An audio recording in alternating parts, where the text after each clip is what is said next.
Pay attention. This woman's name is Leanna. She's receiving the most absurd marriage proposal in history. The Emperor says, "Don't expect me to love you." Any normal person would smash the cake in his face. But she's already read the script. Women who fall in love with this man all end up dying miserably. Today, watch how she lays low to survive and thrive. At the banquet, the Emperor coldly lays out the marriage terms. She'll be named Imperial Consort, but never Empress. Therefore, don't expect any affection from her husband. If she can't accept this, they can end it now. Yet Leanna calmly accepts. She knows full well he can't understand why she'd agree to such humiliating terms. She actually finds it absurd too, yet she still reassures His Majesty. "Don't worry, I understand your intentions clearly." But inside, she smiles bitterly. She's only doing this to survive, so she can only endure under the hollow title of Imperial Consort. Her father softly calls her name, his voice full of concern. Leanna obediently turns around to respond, waiting for what comes next. Her father is stunned by her beauty. He sincerely praises her. "You're even more beautiful today than yesterday." Leanna takes the opportunity to ask why he came. Her father hesitates, finally gathering the courage to ask about her thoughts on the marriage. What's meant to come can't be avoided. Seeing her silence, her father calls her again. He carefully brings up the marriage conditions the Emperor proposed. Leanna speaks first. "I can only be Imperial Consort, not Empress, and I cannot expect His Majesty's affection." Her father looks shocked. "How do you know all this?" Leanna looks at her father and simply smiles without saying a word. Everyone knows Leanna graduated top of her class from the Royal Academy. She's the perfect woman, combining beauty with intelligence. But no one knows she clearly remembers her past life. This is the world of The Benevolent Monarch, a book she read in her past life. It was a typical transmigration romance where the female lead and the Emperor fall in love, and the vicious villainess, who targets the female lead at every turn, is none other than Leanna herself. According to the plot, the Emperor is a heartless man devoted solely to state affairs. Ministers insist he choose an Empress so he can produce an heir. In the year she turns 17, the Emperor finally can't stand their pestering. He proposes choosing an Imperial Consort, someone who won't expect his affection. Leanna fits the criteria perfectly and secretly loves the Emperor. But who would have thought the Emperor's heart already belongs to someone else? It's an ancient legend passed down in the Plisha Empire. A black-haired, dark-eyed woman from another world with divine powers will lead the empire to prosperity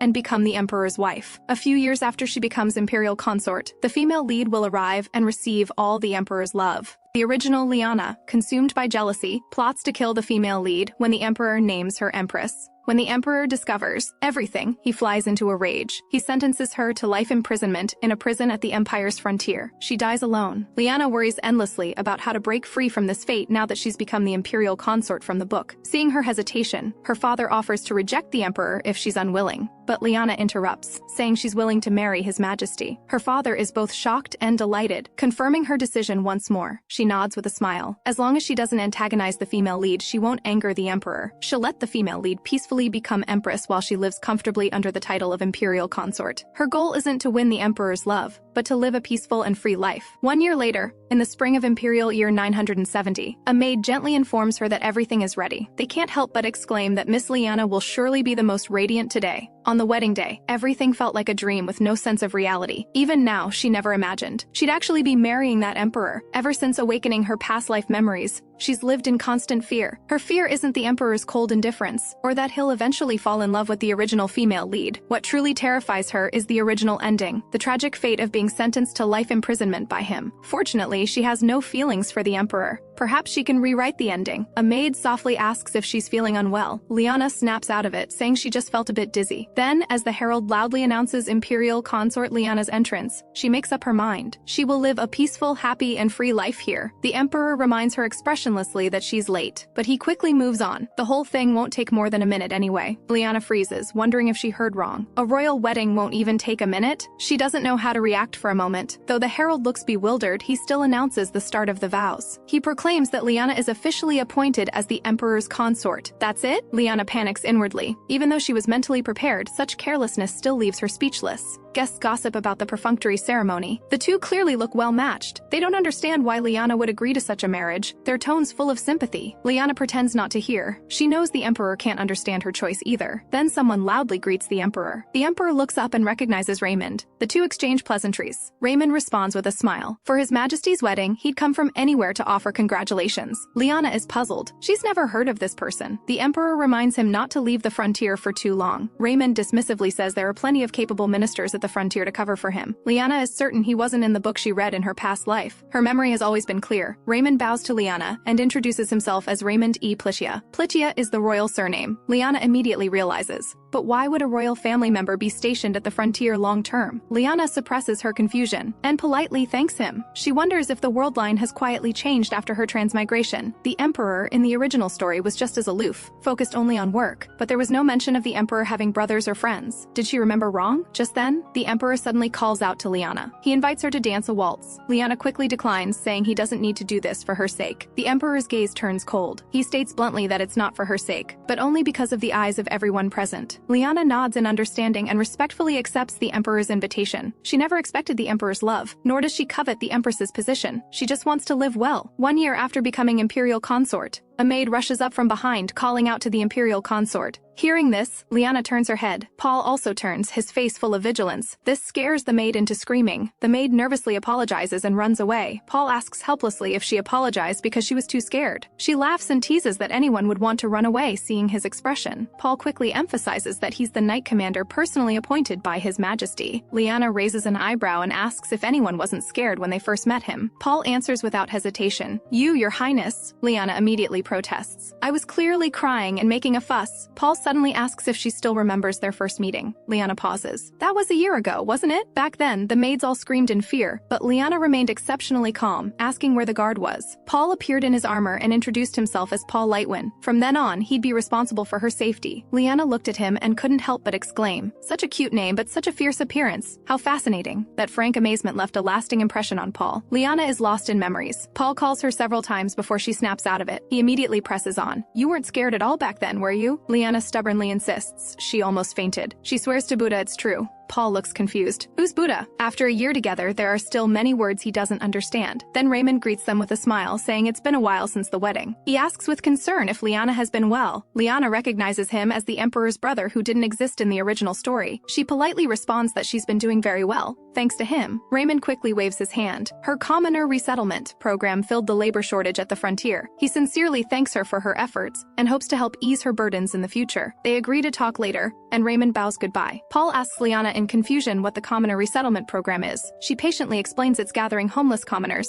and sending them to work at the frontier. It allows unemployed commoners to make a living through labor while filling the frontier's labor shortage. Leanna ponders for a moment. She decides to ask about Governor Raymond's true character. Paul explains he's His Majesty's only blood relative and the frontier governor. Leanna waves her hand, saying that's not what she wants to know. Paul thinks for a moment. Governor Raymond is excellent at his work. His character is upright, so he's deeply loved by the Empire's people. Even with his busy schedule, he often goes out of his way to help the royal knights. Leanna grows even more curious. She's about to ask more when a maid's urgent voice interrupts her. The Emperor has ordered the Imperial Consort to come to the reception room. He urges Leanna to leave immediately and not keep His Majesty waiting. Leanna is puzzled. According to the original story, the Emperor would never summon her. Two ministers discuss privately that the Imperial Consort is even more outstanding than the Emperor. They hear the Imperial Consort often goes out to interact with the people, completely unlike the Emperor. The highly practical Commoner Resettlement Program was also implemented after she personally visited the people. With such an excellent Imperial Consort, what husband doesn't see her even once after marriage? The Emperor is truly failing in his duty. The Emperor happens to overhear and sternly demands which department they belong to, daring to gossip about the monarch. Raymond and Thalos quickly try to calm him down. Unexpectedly, both Finance Minister Thalos and Raymond think they're not wrong. Raymond praises how well received the Imperial Consort's Commoner Resettlement Program is, except by the Emperor. He complains that the Emperor hasn't even said well done once. The Emperor protests defensively. He assigned the Knight Commander himself as her guard. Doing that much already counts as considerable favor. Thalos retorts, what kind of favor is not seeing her once after marriage? Raymond takes the opportunity to tease. Would you be willing to marry him? Thalos refuses without hesitation. Unless I'm insane. The Emperor guiltily looks down at the floor below. He sees Leanna chatting intimately with the Knight Commander. He's secretly annoyed. When did these two become so close? Leanna is summoned upstairs and respectfully greets the Emperor. Seeing the dessert she brought, she looks puzzled. Leanna explains she thought of His Majesty while out yesterday and specially prepared it. Remembering he doesn't like things too sweet, she chose desserts with moderate sweetness. The Emperor feels a warmth in his heart. She actually thought of me? He hesitates, wanting to thank her and say he'll enjoy the desserts. If he doesn't thank her, they'll definitely nag again. But the next second he brings up that according to their agreement, he won't give her affection. The Emperor freezes. If he says that, they'll definitely blame him. He's annoyed with himself, wanting to explain that's not what he meant. But Leanna calmly interrupts. The Emperor needn't bother explaining. She said a year ago she wouldn't hope for his affection. She won't have any feelings for the Emperor either, and she has no desire whatsoever for the Empress's position. Seeing the Emperor speechless, Leanna asks if there's nothing else she'll take her leave. The Emperor is somewhat at a loss and only nods, allowing her to leave. He stares blankly at the things on the table. A voice suddenly comes from behind. "Cake is for eating, not admiring." The Emperor turns and asks when Thalos came in. Thalos replies he came in when Her Highness left. He teases deliberately. "Your Majesty doesn't know how to eat cake, does he?" The Emperor's face darkens. He warns him not to take the joke too far. It's not that he doesn't know how to eat it. He cuts a piece of cake and tastes it. The Emperor can't help but marvel. This cake is absolutely delicious. Though sweet, it's not cloying at all. The texture is perfect and hits the taste buds just right. Remembering that Leanna specially chose it for him, he feels somewhat moved. This thought lingers, making him strangely concerned. Seeing his expression change, Thalos asks if he doesn't like it and offers to get him a new one. The Emperor quickly denies it. He says urgently that he actually finished it all. Thalos looks surprised, not expecting him to eat it so cleanly. The Emperor can't help but ask if the Imperial Consort only prepared this much. Thalos informs him that Paul also prepared a cake. He immediately refuses, saying Thalos can take it if he wants it. Thalos suggests he could prepare a similar flavor, but the Emperor says none of those suit his taste. Thalos's gaze turns playful, deliberately drawing out his tone. "Your Majesty wouldn't only want to eat what Her Highness prepares, would he?" The Emperor can't believe he'd ask such a thing. He hastily argues that the quality of the cake has nothing to do with who brought it. Does food quality change depending on the person? Thalos continues pressing, asking what he thinks of the cake the Imperial Consort brought. The Emperor casually responds that it's good. Thalos rubs his forehead helplessly and asks what his inner feelings are, aside from the taste. The Emperor ponders for a moment. He hesitantly mentions a strange warm feeling in his heart. The cake is clearly cold, yet his heart feels unusually warm. He murmurs to himself, finding this feeling more and more incredible the more he thinks about it. Thalos instantly understands. The Emperor changes the subject, asking with confusion when Leanna and Paul became so close. He wonders if he should remind Paul about this again since he already mentioned it before. Thalos speaks frankly. "Your Majesty, you don't understand what your heart wants at all." He advises the Emperor to experience for himself what that emotion truly is. In the garden, Paul hesitates, saying he can't accompany Leanna for afternoon tea anymore. Leanna is puzzled. Is he returning to the Knights? Paul denies it, but hesitates, unable to give a specific reason. Leanna sharply senses this and asks if it's the Emperor's order. Paul quickly waves his hands, insisting His Majesty didn't say it explicitly, and stammers that he needs to go train. Leanna looks displeased and complains about his evasiveness. She's certain it's the Emperor interfering, and can't help complaining it's too much. Who she has afternoon tea with is not the Emperor's business. Even if he's His Majesty, he has no right to interfere with her social life. She wonders what exactly the Emperor told Paul to make him so anxious like this. Paul hesitantly asks if something happened between her and the Emperor. Leanna flatly denies it. She and the Emperor have no conflict. Paul immediately catches the key point. "So you don't dislike His Majesty then?" Leanna responds honestly. "I don't dislike him, but I absolutely don't like him either." Paul panics instantly. If His Majesty hears this, it's over. That's way too harsh. Suddenly the Emperor's voice rings out. He says Governor Raymond is looking for Paul. Paul's face turns pale with fright. He hurriedly greets the Emperor. Leanna thinks to herself, the Emperor always only cares about work. Why would he appear here now? The Emperor says flatly for Paul to leave without worry. He'll accompany the Imperial Consort. Paul is relieved as if pardoned, quickly bows, and hurries out of the garden. Leanna urgently calls out to Paul. This wasn't in the original story. Faced with this unexpected situation, Leanna has no idea what to say. What makes her even more uncomfortable is that the Emperor keeps staring at her. She tries to break the awkward silence, asking if the Emperor wants to try some cookies. Though these cookies are a bit sweet and might not suit His Majesty's taste, she offers to prepare other desserts, but the Emperor directly refuses, saying seriously that he has a request. Seeing the Emperor stand, she hurriedly wants to stand as well, but the Emperor gently reassures her to remain seated. The Emperor takes a deep breath and finally makes his request. May I see your hand?" Leanna is baffled but still obediently extends her hand to the Emperor. So sudden and yet so solemn. It makes her feel very uncomfortable. The Emperor softly says, "Excuse me," then he places his hand on hers. She can't help but wonder why. He asked for her hand, but he's not touching the back of it, nor is he holding her fingertips. Instead, he's unexpectedly massaging her palm. She can't believe this is actually the Emperor, though she doesn't understand. The sensation in her palm isn't unpleasant. Leanna thinks to herself, since it's not uncomfortable, she might as well enjoy a free massage, but the confusion in her heart lingers. This sudden action is truly bizarre. He massages until sunset. Leanna can't help but want to ask. Just then, Paul rushes over to report that Governor Raymond is looking for him. Seeing the Emperor and Imperial Consort holding hands tightly, Paul looks deeply embarrassed. The Emperor turns and asks if it's urgent. He steadies himself and truthfully reports that invasion traces were found at the border. Hearing this, the Emperor tells him to continue in the office. Seeing this, Leanna takes the opportunity to suggest His Majesty release her hand. Her hand has gone numb from the massage. She urges the Emperor to quickly handle state affairs. The Emperor stands to leave, saying apologetically, Excuse me. He instructs Paul to safely escort Leanna back to the palace, then come to the office. Paul immediately responds affirmatively. On the way, Paul can't help but ask anxiously if he interrupted their time together. As soon as he finishes speaking, Leanna punches him in the jaw, and the pain immediately shuts him up. Leanna says irritably that she was afraid a bug would fly into his mouth. Then she says she's tired and urges Paul to move along. Meanwhile, in the study, the Emperor asks what they need to report. Raymond immediately reports seriously that invasion traces have appeared at the border multiple times recently. Though they seem minor, they keep recurring, raising many suspicions. However, it doesn't seem like an attack from another country. After inspecting the scene, Raymond discovered the explosives are actually one of the types of gunpowder produced by the Empire. The Emperor furrows his brow, wondering if this is internal unrest or deliberate provocation from another country.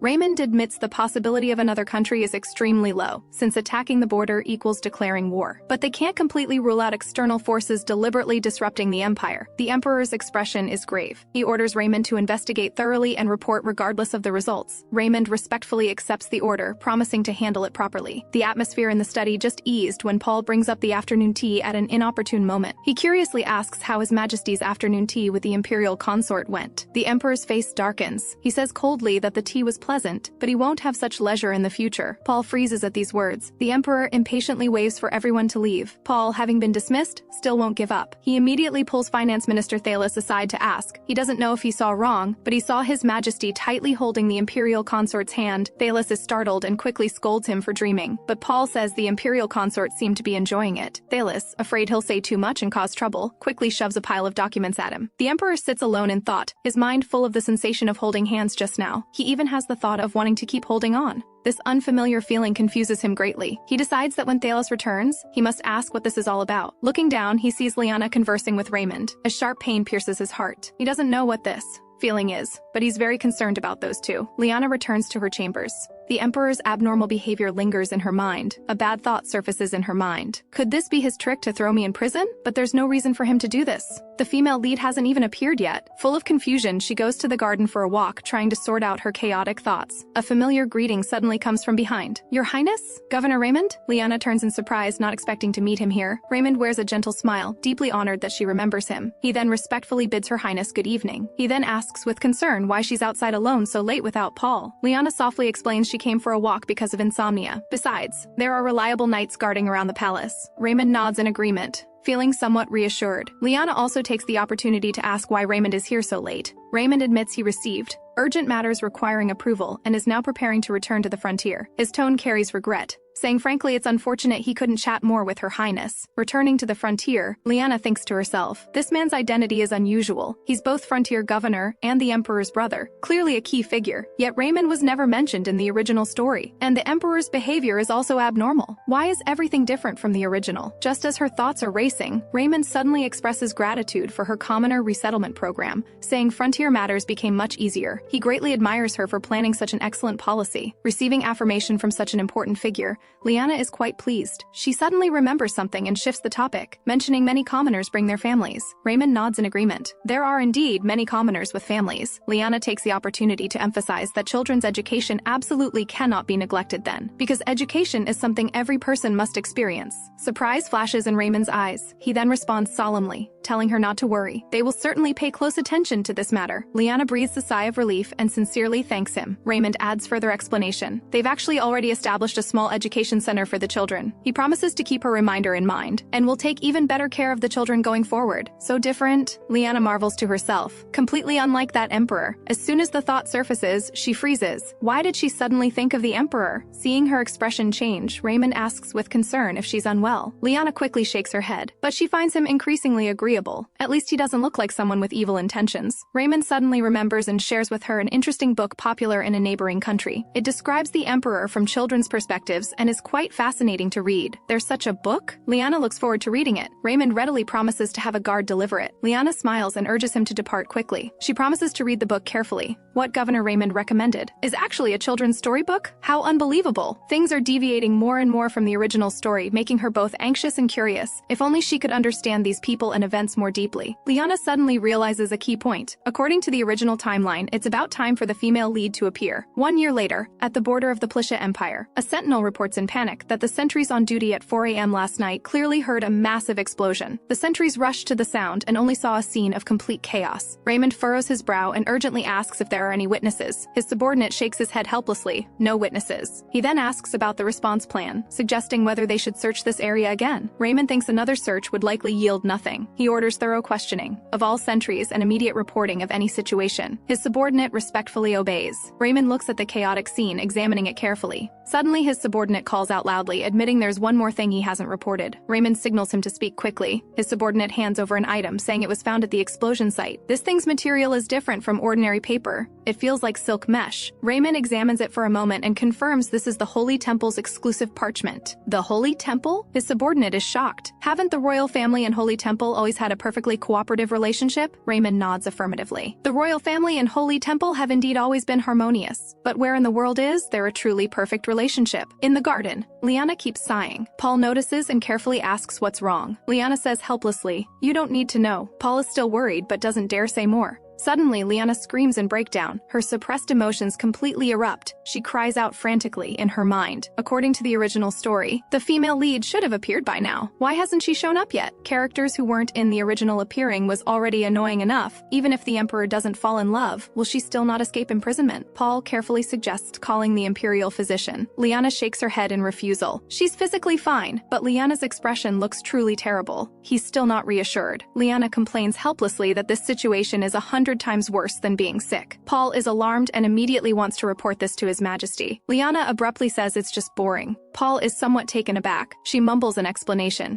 She's just bored because nothing's happening. Paul remarks that she sometimes forgets she's the Imperial Consort of a nation. Leanna looks puzzled. She just said she's bored. Why would he make such a remark? Paul tentatively suggests. "Your Highness, why not invite His Majesty for afternoon tea?" Leanna looks troubled. "We hardly ever see each other. On the rare occasions we meet." His Majesty always looks startled. Leanna pouts. His Majesty isn't the type to come just because she invites him, but Paul urges her to try. She's not optimistic about this. She has no reason to invite His Majesty over. On the other side of the palace garden, someone praises how meeting in a place with good scenery improves efficiency. The ministers all agree. The Emperor slowly explains this was Finance Minister Thalas's thoughtful suggestion. He wanted him to get more sun. He then asks if the ministers have anything to report. A minister immediately mentions the tribute details from various villages needed for the banquet. Suddenly, the ground violently shakes. Ministers exclaim if it's an earthquake. Thalas reacts quickly and urgently orders knights to protect His Majesty. He also urges His Majesty to quickly take shelter in the palace. But the Emperor's gaze is drawn to something on the lake. Brilliant holy light descends from the sky, illuminating the entire lake. Someone stammers, unable to believe what they're seeing. A figure is actually walking slowly across the lake's surface. Everyone stares at the black-haired girl on the bed, their faces full of confusion. They all ponder her origins in their minds. The Emperor asks with concern about everyone else's condition, if anyone is injured. Thalas answers no. A count suddenly speaks up, certain she's a spy sent by another country. After all, how can an ordinary person walk on water without getting wet at all? She might be a mage sent by another country to spy on our nation. He thinks placing someone of unknown origin in the very important person room is far too careless.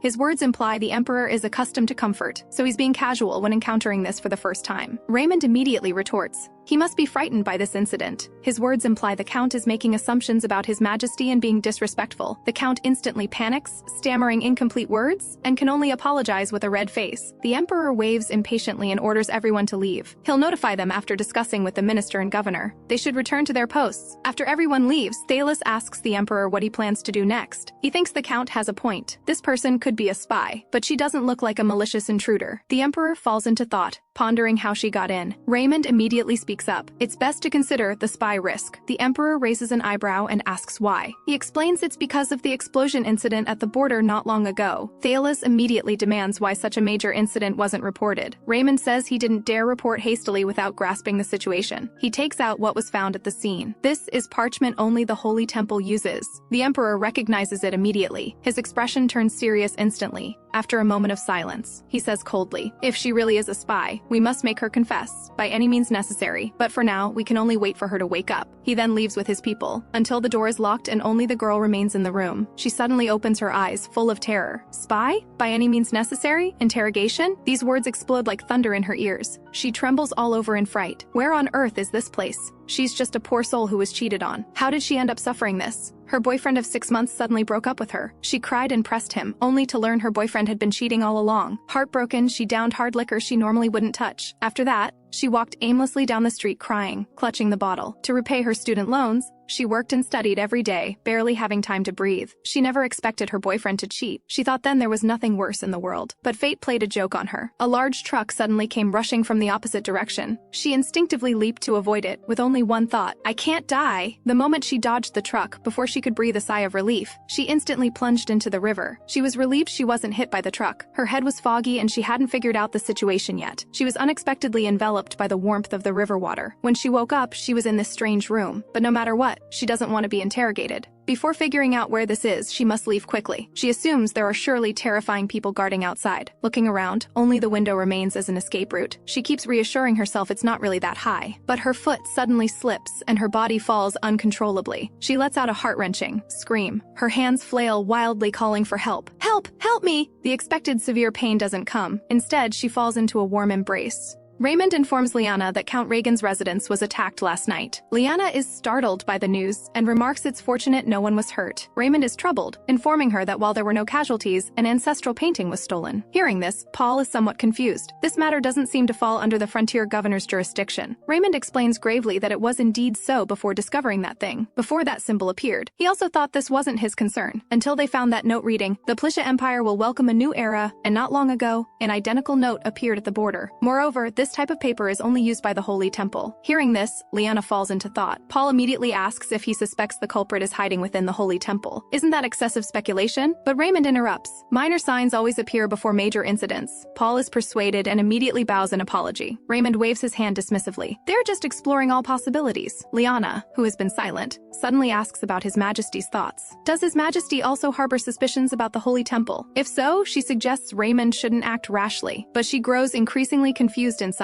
From a certain point, events not in the original story have appeared. From Raymond to the attack case, everything is derailed. What's the reason? Is it really okay to leave things like this? Could it be? Suddenly, a soldier rushes over in panic to report that the girl who emerged from the lake has disappeared. They were strictly monitoring her by His Majesty's orders, yet she vanished without any trace. Leanna's eyes light up. The girl who emerged from the lake? Could it be? The female lead is finally appearing? Raymond immediately orders other soldiers to search together. He'll be there shortly. The soldier acknowledges and withdraws. Raymond turns to apologize to Leanna. Their guest at the palace seems lost. He needs to check. Then he looks at her expectantly. Regarding the previous matter, I'd like to hear your opinion. Hearing this, Leanna suggests returning to the starting point to examine the matter. Unexpectedly, she suddenly turns and asks Paul for his thoughts on this. Paul hesitates before speaking. He's actually thought about this matter. Raymond's eyes immediately brighten, asking if Paul knows something. But Paul's words are unexpected. He admits he hasn't figured it out. Leanna turns to Raymond. You still think we should investigate the Holy Temple? Raymond nods decisively. That's right. But Leanna thinks suspecting based on one piece of paper is too hasty. Raymond's tone is grave. There's no other force that can check the royal family. Peaceful days may be scarce ahead. Leanna urges him to be cautious and suggests discussing with His Majesty first before investigating. Suddenly, there's a noise overhead. Paul shoves Leanna aside. Leanna cries out, "What's happening?" A terrified cry for help comes from above. Help! Help! Save me! Paul reacts swiftly and catches the falling black-haired girl. The girl is still shaken. After calming down, she finally sees clearly who's before her. She recognizes Raymond and warily asks who the others are. Paul immediately draws his sword vigilantly, demanding to know who she is and how dare she attempt to harm the Imperial Consort. The girl is shocked and frightened. How could she possibly harm any Imperial Consort? She breaks down shouting, "I don't care about any Imperial Consort. I just want to go home." Hearing this, Paul is furious and wants to punish her. Leanna immediately stops Paul and tells him to lower his sword. She requests they leave this child to her. Though puzzled, Paul obediently sheathes his sword. Leanna instructs them not to tell His Majesty about this yet. She's secretly delighted inside. Perfect! The female lead has finally appeared. Raymond informs Leanna this girl is the one who emerged from the lake. Mia trembles all over in fear. She stammers, trying to explain. How can a person walk on water? With that, she turns and runs. She turns and crashes into a wall of a person. Paul sternly demands. Her Highness hasn't finished speaking. Where do you think you're running to? Raymond's tone is also dark. I've never heard of anyone walking on a lake. Now the person herself has proven it. Mia's voice trembles as she begs everyone to spare her life. Leanna immediately smooths things over, saying this is enough and complaining that Paul overreacted. She turns and says there's something she needs to trouble Governor Raymond with. Raymond responds respectfully. She says she wants to take charge of this child temporarily and requests his help keeping it from His Majesty. Raymond is somewhat puzzled, asking if Her Highness has a particular reason for doing this. Leanna admits she has questions for the girl. She's curious where the girl came from and how she entered the heavily guarded royal grounds. If the Emperor interrogates her personally, she might be too scared to say anything. Raymond understands instantly and promises to remain silent. Leanna softly thanks Raymond. She turns to look at the girl still trembling. She extends her hand to the girl and gently suggests, "Let's return to the palace together now." Leanna cheers inwardly. The plan for a peaceful life officially begins. Mia follows Leanna into the palace. Then she lets out an incredulous gasp. She can't believe what she's seeing. She keeps guessing if this is a foreign country or heaven. She's never seen anything like this in her life. "Is this a theme park?" Leanna patiently answers. "This is the Plisha Empire." Mia repeats the name of the empire, her eyes full of confusion. Leanna thoughtfully asks if she's hungry. If there's anything she wants to eat, just say so, though there's plenty of food prepared. If she wants something else, she can say so without hesitation. Mia excitedly looks at the table full of delicious food and the gorgeous room. She stares at Leanna and excitedly asks if she's an angel. Leanna smiles and denies it, introducing herself as Leanna. She also kindly informs her that she'll likely need to stay in the palace for a while and can speak up about any needs. Mia looks at Leanna's beauty and can't help but exclaim in admiration. She praises Leanna for being both elegant and refined. Leanna is somewhat embarrassed by the praise. Mia gathers courage and asks if she can call her Leanna directly. Paul immediately rebukes her quietly, thinking she's too disrespectful before Her Highness. But Leanna readily agrees. Mia is overjoyed and excitedly tells Leanna her name is Mia. Leanna nods gently in acknowledgement and then curiously asks about her background. Mia blurts out that she's from H country. Leanna is stunned hearing this unfamiliar name. She immediately realizes this is the protagonist who's supposed to make the cold emperor fall in love. She's certainly not ordinary. Leanna asks in confusion where H country is. She's hearing of this country for the first time, but she's calculating inwardly. These two must fall in love quickly so she can live a peaceful and comfortable life. Mia curiously asks if Leanna has a high status here. Leanna only vaguely says she's a count's daughter with connections to the royal family. Just then, Paul suddenly announces His Majesty's arrival. The Emperor's face is livid as he questions Paul. Since when did the bedroom become an interrogation room? He clearly said to send Mia to the interrogation room after she woke up. They're still not certain if this woman is a spy. He then coldly orders Paul to summon soldiers and take her to the interrogation room immediately. Mia is scared out of her wits. She drops to her knees with a thud, protesting she's not a spy. She cries, saying she just got drunk and fell in the river and woke up here. Why are they treating her like this?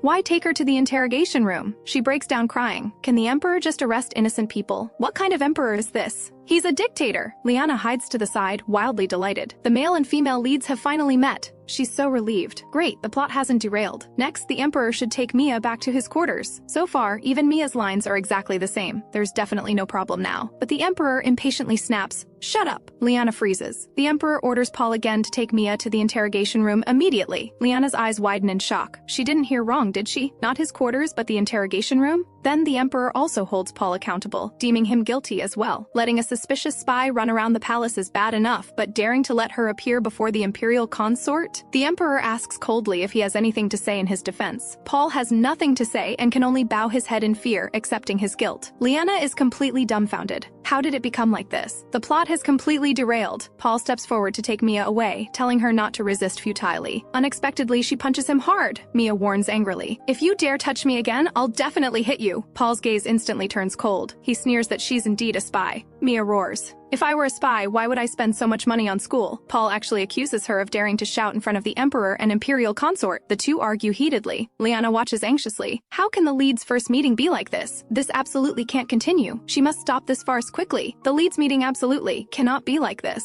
Leanna rushes forward and loudly admits Mia is here because of her. She takes all the blame and begs the Emperor not to make things difficult for Mia. Leanna explains that if His Majesty interrogates her and pushes too hard, Mia won't talk, but they also can't let her escape. She really wants to help the Emperor, but she can't bear to see Mia get hurt. Leanna pleads with the Emperor again. "Mia really isn't a spy. There's no reason she must go to the interrogation room. Please show mercy, Your Majesty." Hearing this, the Emperor's tone sounds hurt. "Your words make it sound like I've done something wrong." The Emperor softly reassures Leanna. "I won't do anything to Mia." He tells her to relax. Hearing this, Leanna is thunderstruck. Isn't this what the Emperor said to the female lead in the original story? Leanna can only console herself. As long as they fall in love in the end, it's fine. Mia cries in terror, unwilling to go with Paul. She helplessly cries out Leanna's name. The interrogation room is dark and oppressive. Mia trembles all over in fright. Thalos threatens her with a fierce expression. "Stay put and don't move." Mia shrinks in the corner, looking at the person before her with fear. Thalos speaks coldly. "Can we start talking now?" Thalos confirms with Mia that she fell into the river in her world while dodging a car. Mia immediately shouts excitedly, "Yes!" She emphasizes absolutely that she's definitely not a spy. Those emperor and spy things, I don't care about them at all. She only cares about whether she can get employment opportunities. Thalis sighs helplessly. You really don't seem to be lying, Mia immediately asks happily. Since you believe me, can you let me go? Thalis changes his tone, saying they still can't rule out her suspicion. There's no evidence or witnesses to verify her story. How can they believe her and let her go? Plus, her earlier attempt to escape gives even less reason to release her easily. Mia completely panics. She helplessly asks what it will take for them to believe her. She suggests bringing Leanna, firmly believing Leanna will believe in her innocence. But Thalis sternly rebukes her audacity for casually calling the Imperial Consort by name. Mia is shocked, not expecting Leanna to be the Imperial Consort. She remembers Leanna only said she had connections to the royal family. Thalis says that's not wrong. The Imperial Consort does have connections to the royal family. Mia is full of fear. She carefully asks if she'll be sent to prison. She can't understand. She just got drunk and passed out. How did she end up encountering all this? Thalis says with slight reproach. If you hadn't run away, the situation might be better. Mia can't hold back anymore and breaks down crying. She feels wronged. Anyone arrested for no reason would want to escape, wouldn't they? Did she do something terribly wrong? She didn't want to come to this place either. The Emperor suddenly visits, asking if Thalis has gotten Mia to tell the truth. His gaze sweeps the interrogation room. Seeing no apparent progress, he asks if there's any more information. Thalis bows his head guiltily. This humble servant is ashamed. He thinks it might be better to let the Holy Temple handle this matter. According to past legends, with Mia emerging from the lake, the Holy Temple will surely summon her once they learn of it. Thalis seriously analyzes the current situation. Interrogation alone won't yield any information. He suggests contacting the Holy Temple now and letting them take over this matter. The Emperor directly interrupts. There's no need for such unnecessary action. Let the royal family handle it. No need to trouble the Holy Temple. If handed to the Holy Temple, they'll conduct various cruel tests. She probably can't endure those harsh trials. Since she really doesn't seem like a spy, just send her back to her quarters.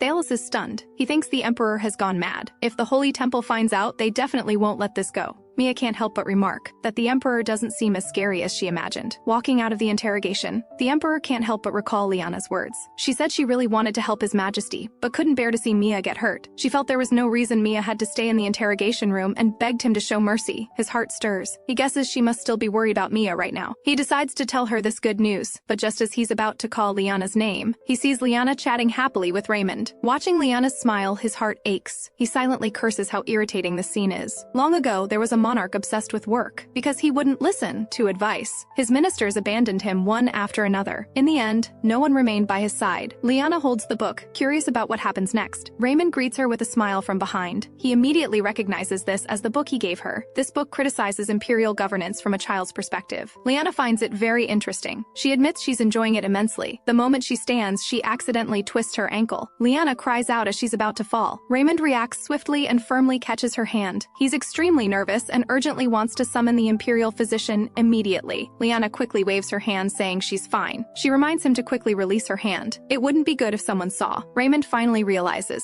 His face instantly turns red. He bows apologetically, begging Leanna to forgive his impropriety. Leanna smiles and says it's fine. She reminded him only to avoid unnecessary misunderstandings. Then, a cold voice suddenly rings out. The Emperor appears behind them without warning. The Emperor addresses Raymond by name, asking gravely what they're doing here. Raymond panics and immediately kneels to apologize, hoping the Emperor will forgive his impropriety. The Emperor corrects him indifferently. He's only asking why Raymond is here, not asking for an apology without reason. Raymond reports truthfully. Just now, to save the Imperial Consort who slipped on the grass, he accidentally overstepped. He knows he made a mistake and asks for the Emperor's forgiveness. The Emperor's tone is icy. Since you've committed an error, you naturally must receive appropriate punishment. Leanna hurriedly speaks up to stop him, taking all the responsibility. If I'd been more careful, this wouldn't have happened. But inside, she's very dissatisfied. Why did the Emperor suddenly appear again? This is clearly the time for him and the female lead to romance. Why on earth is he appearing here and making the atmosphere so awkward? Her thoughts return. Leanna solemnly promises to remember this and never let a similar situation happen again. She requests the Emperor forgive Raymond. The Emperor finally relents, allowing Raymond to withdraw without punishment. Raymond respectfully acknowledges with thanks. Before leaving, he apologizes to Leanna once more. Seeing the matter settled, Leanna also takes the opportunity to request leave, wanting to depart quickly. She keeps urging in her mind for the Emperor to go to Mia's side, but the Emperor suddenly speaks,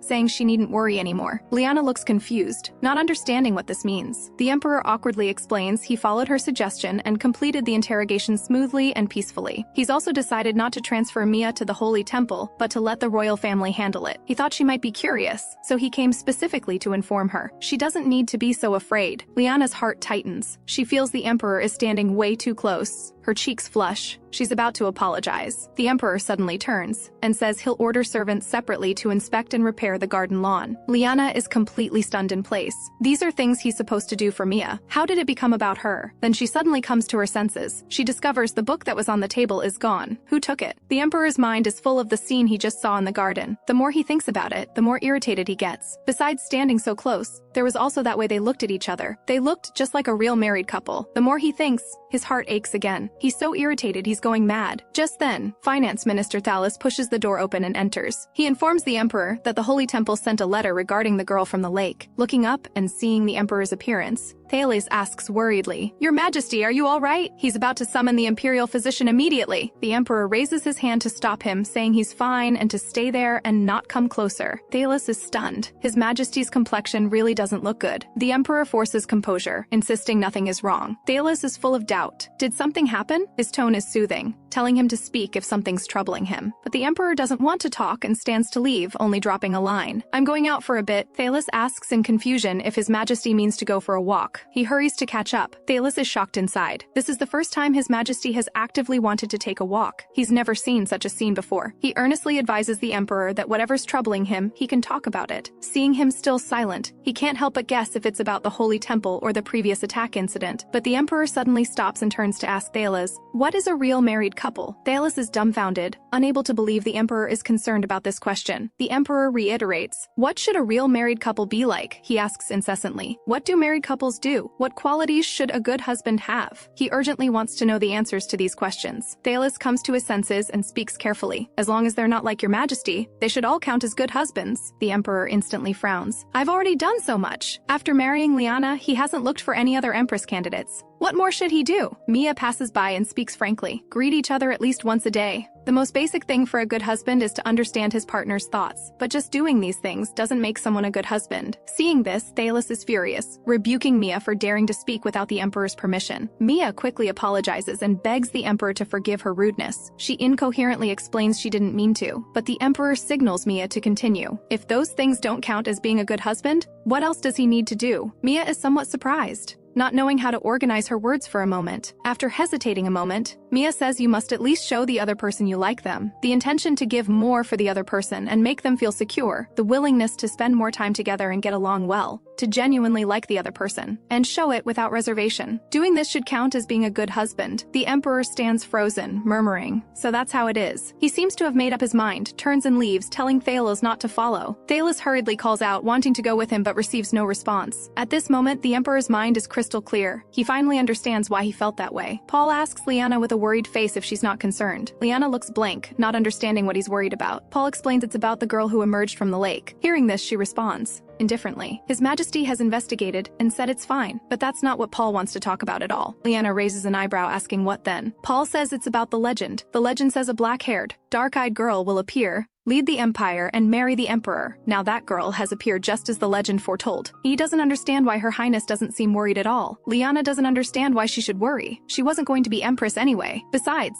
His Majesty said from the beginning she couldn't expect any of his affection. Paul wants to argue but is cut off by Leanna. She states bluntly that whoever His Majesty falls in love with has nothing to do with her. Just then, the Emperor's voice suddenly rings out. "Leanna!" Leanna puts on her signature smile and greets the Emperor. But the Emperor says excitedly he has something important to tell her. Leanna is completely bewildered. How is the plot going wrong again? Why is he suddenly appearing again? The Emperor looks earnestly at Leanna, hoping she can spare a little time. At this moment, Leanna's mind is in chaos. By all rights, he should be with the female lead now. What's going on now? She tactfully reminds him Paul is still nearby. She's worried this will cause trouble for His Majesty. The Emperor thinks she's concerned about this and immediately orders Paul to withdraw. Leanna looks astonished, but Paul stands in place without moving. The Emperor rebukes Paul to withdraw quickly. With him there, Leanna has enough. Leanna is completely confused. This isn't right. His Majesty should be the one leaving. Paul hesitates and states if he withdraws, who will ensure Her Highness's safety? The Emperor orders for the third time. his tone clearly impatient. He'll protect the Imperial Consort's safety. Paul is helpless and can only respectfully obey and withdraw. Leanna furrows her brow. How did this happen? Why must she be alone with the Emperor? The Emperor finally speaks. Now you should listen to what I have to say. Leanna is extremely nervous. The Emperor takes a deep breath. Taking this opportunity, he must make it clear. He admits with a flushed face.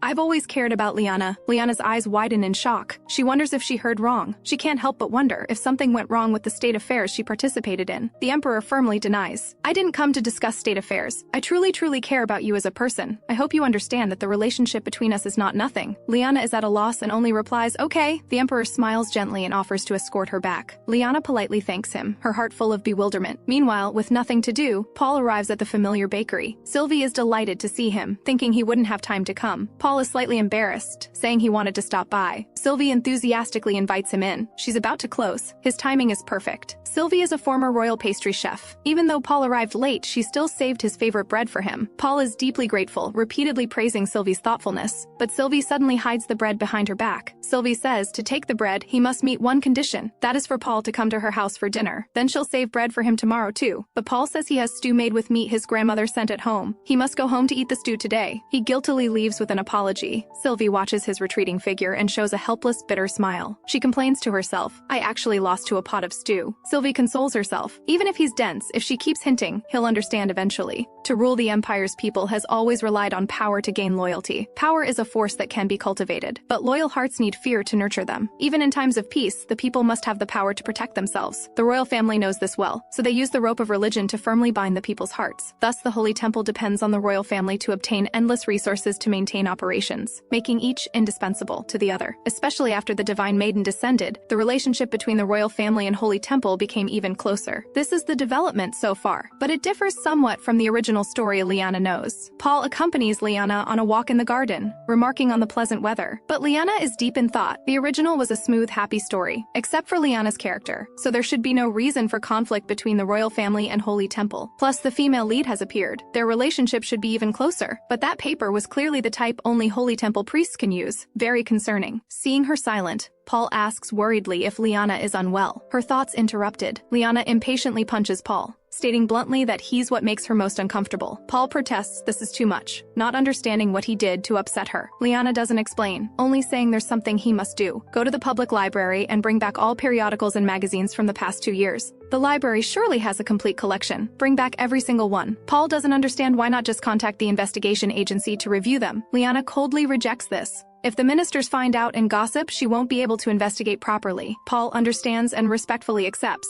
Leanna urges that today's guard duty ends here. He should depart immediately. Looking up, she happens to see Raymond. She calls his name somewhat puzzled. Why is he here at this time? Raymond immediately bows respectfully and greets Her Highness. Leanna guiltily wants to apologize for last time, but Raymond stops her. Raymond responds that the matter is settled and forgiven. Leanna thinks to herself it wasn't forgiveness, but clearly a warning. Paul's gaze is sharp, asking what they were just discussing. Raymond's tone is indifferent, only saying it's an unimportant matter. Leanna suddenly thinks of something, asking about the investigation progress on Kael'vis. After all, the Divine Maiden they believe in has appeared. Kael'vis will surely take action. Raymond can't rule out any possibility. They're investigating now, but there doesn't seem to be any movement. But he thinks the calmer things are, the more vigilant they must be. So he plans to personally visit the Holy Temple this afternoon to investigate. Leanna is immediately worried. Going so rashly is easy to be noticed. Raymond signals her to relax. He'll visit in a personal capacity under the pretext of consulting about banquet matters. Leanna thinks for a moment and suggests writing a letter for him to bring. Raymond looks puzzled, not understanding what role a letter could play. Leanna explains she can inform them in the letter that the girl who emerged from the lake is safe in the palace, dispelling their doubts. Raymond is delighted and repeatedly thanks Her Highness for her thoughtful consideration. Paul anxiously interjects, asking how to handle his errand. Leanna suddenly remembers and casually tells Paul to go along as well. The public library isn't far from the Holy Temple anyway. Paul is alarmed, exclaiming who will protect Her Highness. Leanna is unconcerned. He's not the only one in the Royal Knights. Leanna is very satisfied with this arrangement. Investigating quietly like this will surely lead to a breakthrough. Meanwhile, Mia nervously walks toward the Emperor's office. She takes a deep breath and softly asks what the Emperor wants with her. The words reach her lips, but she hastily changes them. Mia bows respectfully. "Greetings, Your Majesty." Mia stammers for a long time. Finally making up her mind, she asks if the Emperor has any business summoning her. The Emperor's silence makes her scratch her head anxiously. Mia frantically wonders why His Majesty suddenly wants to see her. A terrible thought thought flashes through her mind, making her hair stand on end. Could it be another interrogation? Mia paces anxiously. She really has nothing to confess. She truly knows nothing. Just as she's about to urgently protest she's not a spy,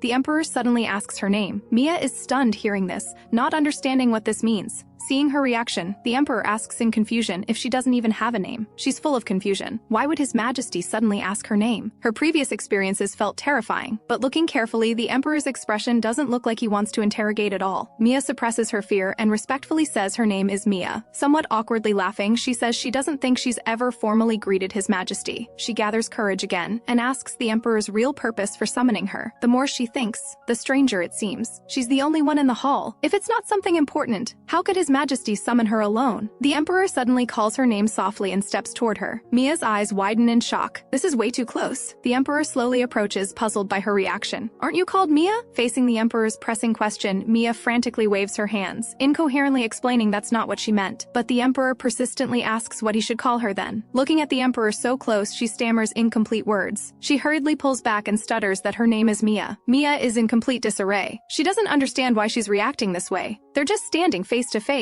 Yet her heart is racing like it's about to explode. The Emperor changes the subject, asking if she's decided where she wants to stay. Having her stay in the palace now is for her safety, but the Holy Temple seems to want to take her back. Mia is somewhat puzzled. The Emperor explains it's probably because of that legend. The legend speaks of a black-haired, dark-eyed woman emerging from the lake with divine powers who is also the Empire's Empress in the story. Mia is terrified. She has no magical divine powers at all. The Emperor says it's fine if she doesn't want to go to the Holy Temple. The palace will treat her as the divine maiden. However, even if she goes to the Holy Temple, she won't be harmed. The treatment might even be better than at the palace. But he thinks what matters most is Mia's own thoughts. He leaves the choice to her, letting her decide according to her heart. Hearing this, Mia's heart skips a beat. She can't quite explain her feelings at this moment. A strong thought grows in her heart. She wants to understand His Majesty better. Mia gathers her courage and says, I want to stay in the palace. After speaking, worried about being rejected, she hastily makes excuses, saying she's afraid leaving the palace will cause chaos. Besides, she's not some divine maiden. There's no need to go to the Holy Temple. The Emperor doesn't press further, only calmly agreeing with her decision. He says gently that he respects her choice. After leaving, Mia reflects that His Majesty isn't as terrible as she imagined. They just met, but she already wants to see His Majesty again. She wonders if this is too greedy. Just then, Thales suddenly asks if she's going back. Mia is startled and trembles. Seeing this, Thales looks alert. With that expression, "You're not trying to run away again, are you?" Mia immediately protests that she'll stay in the palace, but Thales warns her not to cause trouble and just live quietly. After speaking, Thales is about to leave. He has many things to attend to. Mia suddenly stops him, carefully asking what food the Emperor likes. Thales responds mercilessly, "As long as you're not around, His Majesty loves everything." Mia grinds her teeth and stamps her feet in anger. She asked for nothing! She turns and leaves in a huff. Thales watches her leave thoughtfully. Hearing about preparing for the New Year banquet, Paul feels it's somewhat sudden. Leanna asks in surprise how he wouldn't know. The royal knights should have been informed. Paul looks embarrassed, admitting he's been busy these days with the tasks the Imperial Consort assigned. Leanna calls Paul's name in a warning tone and flicks his forehead. She reminds Paul that the New Year banquet is an annual tradition. He can't use the errands she assigned as an excuse for forgetting. Paul feels guilty and quickly bows to apologize to Leanna. Leanna thinks to herself, counting the time, it's probably around now. The important moment in the original story when the male and female leads confirm their feelings for each other. In that case, to bring the two closer, she needs to create a wonderful atmosphere for them. Leanna tells Paul to return to the palace. They need to start preparing for the banquet. Paul quickly stops her, asking if the newspapers and books mentioned earlier aren't needed anymore. Leanna says those matters can be handled later. She emphasizes that preparing for the New Year banquet is most urgent now. Start with the pressing matters first. In the office, Thales presents the Emperor with a list of specialty tributes from various cities. The reported tribute quantity has doubled compared to last year. The Emperor reviews the list and tells them to take what they need and return the rest. On second thought, it's better to bestow them upon the people. Thales accepts the order to distribute the remaining specialties to the people immediately. The Emperor then asks if there's anything else to report. Thales responds that there's a matter regarding the rebel force Kael'vis to discuss. He mentions that Kael'vis has always been domineering, but these arrogant people have been unusually quiet recently. He suggests that even if the budget is reduced, vigilance against Kael'vis must be strengthened. Those people are dangerous at all times. Raymond immediately steps forward, reassuring the Emperor there's no need to worry excessively. After the attack on Count Reagan's residence, all areas except the royal family have fully strengthened security. He assures the Emperor he'll handle it properly without troubling His Majesty. The Emperor nods and entrusts this matter entirely to him. After speaking, Raymond shows a slight smile, saying he just brought back a prophecy from the Holy Temple. The Emperor looks surprised. not expecting Raymond to do such a thing. He teases Raymond. "You've never believed in prophecies, yet you're paying attention to this," Raymond admits frankly. "But I think receiving guidance before a major event is a good thing." The Emperor asks casually what the prophecy specifically says. Raymond smiles and says this banquet will be as perfectly smooth as welcoming the dawn. He comforts the Emperor that there's no need to worry excessively about the banquet's proceedings.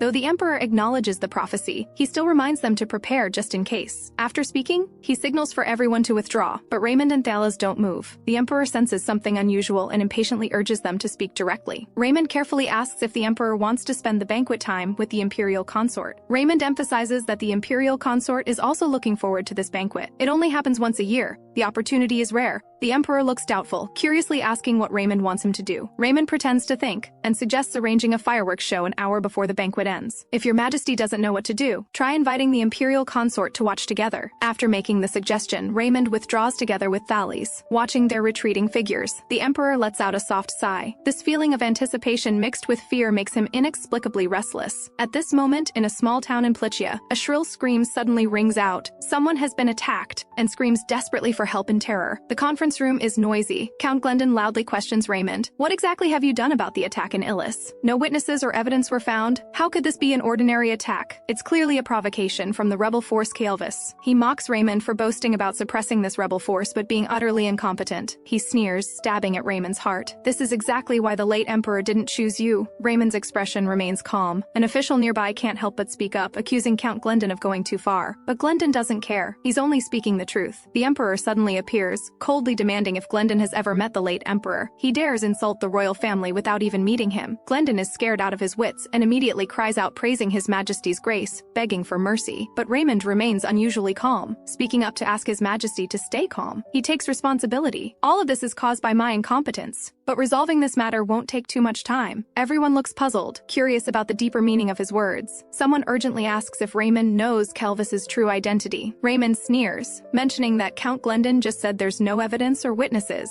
But that's not actually true. There are witnesses. They just haven't been made public. The whole room erupts. The ministers can't believe there are actually witnesses. Raymond admits he didn't believe it at first either, until he saw this paper. He slowly takes out a piece of paper. Everyone is shocked at the sight. Someone impatiently asks who the witness is. Raymond says he cannot reveal the witness's specific identity, but he can tell them one thing. The one who found this paper is one of the priests preparing for this New Year banquet. During that time period, only priests and the high priest can enter and exit the holy temple. As his words fall, the entire room sinks into heavy silence. Raymond admits frankly he knows the royal family and holy temple have a close relationship, but now they should focus more on the situation they're facing. And currently, citizens' homes have been attacked. Raymond implores His Majesty to immediately launch an investigation into the holy temple. As soon as he finishes, someone vehemently opposes. "How can we investigate the sacred holy temple?" The objector is emotional, saying the holy temple cannot be desecrated with searches. Perhaps it's a neighboring country's doing. Others support it, saying should they let the attacks continue? There may be Calvis accomplices among the priests. Both sides hold their ground, arguing heatedly with red faces. The Emperor finally can't stand it anymore and sternly silences them. He says he's clear on everyone's opinions, but without clear evidence, they cannot act rashly. He orders immediate strengthening of citywide security and forbids anyone from mentioning holy temple matters again. Back in the room, the Emperor's expression is grave as he rebukes Raymond for being too rash. He questions Raymond. "Don't you understand the delicate relationship between the royal family and holy temple?" Raymond immediately bows an apology. Seeing this, he sighs helplessly. He understands Raymond's intentions, but the bigger picture must take priority. He pleads with Raymond in both his capacity as monarch and as an older brother not to act impulsively. Raymond looks aggrieved and wheedles for his brother to forgive him. Thalas clears his throat twice to draw attention. He asks why the Emperor summoned the two of them separately. There shouldn't be other matters to discuss, right? The Emperor is somewhat embarrassed, saying there is indeed something he needs them for. The two exchange glances, waiting puzzled for the Emperor's next words. The Emperor hesitates to speak, mentioning something about Leanna at the New Year banquet. Before he finishes, the door is suddenly pushed open. Mia pokes her head in. Her gaze falls on the Emperor as she softly asks if he has worries. Mia says sincerely, "Your Majesty seems troubled. I can't just ignore it. So, just as Your Majesty helped me, I hope I can help Your Majesty too." But as soon as she finishes,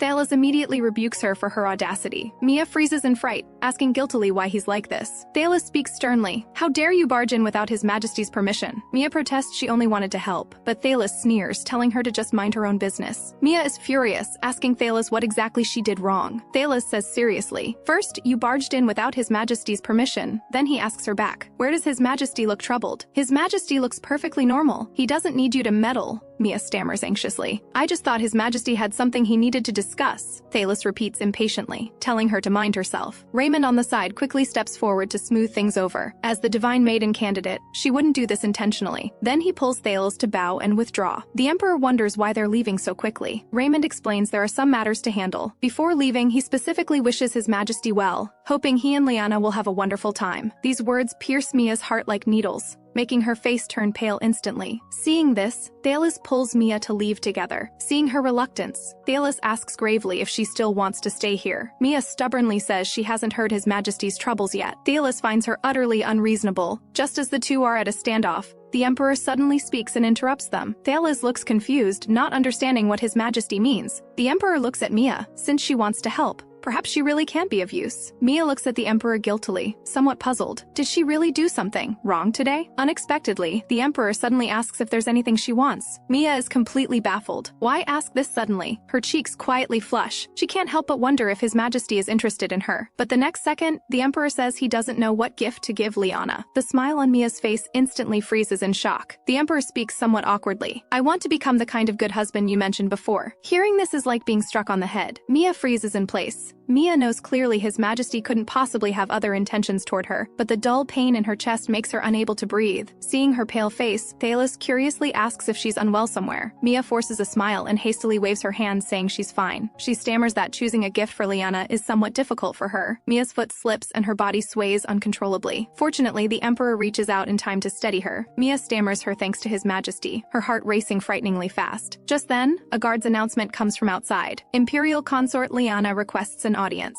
Leanna pushes the door open and sees the two embracing. Her steps pause slightly. The Emperor immediately releases Mia and tells Leanna to come in quickly. He asks with concern why Leanna came in person. Having a guard announce would have been fine. Leanna jokes with a smile. She's not in another empire. She came to report on the New Year banquet preparations. She asks if he's available now. The Emperor immediately says he can make all the time for her. Watching their intimate interaction, Mia has a thought she shouldn't have. How she wishes she were the one by His Majesty's side right now. How wonderful it would be if she could take Leanna's place. Thalos watches from the side, his gaze complex. At night, Mia hides in a small grove, crying her heart out. She's full of self-blame. How could she have such thoughts about Leanna? She's utterly ungrateful trash. Amidst her crying, a strange voice suddenly comes from behind. The person curiously asks what thoughts she has about Leanna. Mia stands up, warily demanding who's there in the shadows. The person slowly steps out of the shadows and introduces himself as Governor Raymond Plitia. Raymond's tone carries a hint of probing. However, Divine Maiden, what thoughts you have about Her Highness seems more worth investigating. Mia's heart sinks, recognizing him as the person she just saw. A governor should be someone of high status. Mia panics. If her base thoughts about Leanna are revealed, she'll surely be punished. Seeing her terrible expression, Raymond softly asks if she's all right. He smiles reassuringly, thinking she must have misunderstood. Then he softens his tone, making it clear he's here to help her. Mia is full of doubt, unable to believe he would help. She asks in confusion why he's willing to help. Raymond pauses. Then he says gently, anyone seeing you cry would feel sympathy. He promises to keep it secret and won't tell anyone. He calls her Mia, softly asking why she's crying. Mia can't hold back anymore and cries in grievance. She really just slipped and fell into the water. She's absolutely not a spy, yet she's been suspected because of this accident. She doesn't know what to do. Mia chokes up. It was the Emperor who saved me from my predicament, so I always want to stay by the Emperor's side. And because of this, I had a thought I shouldn't have. She cries in confession that she actually had the thought of wanting to become Leanna. Guilt overwhelms her, making her break down and curse herself as trash. How could I have such thoughts about Leanna? Leanna has taken such good care of me. The more she thinks, the more guilty she feels. Even thinking someone like her should be imprisoned to atone. Raymond watches her silently, then suddenly brings up the Empire's ancient legend. Mia stops crying, not understanding what legend he's talking about. Raymond speaks slowly. The legend tells of a black-haired divine maiden emerging from the lake with unparalleled divine power to help the Empire prosper,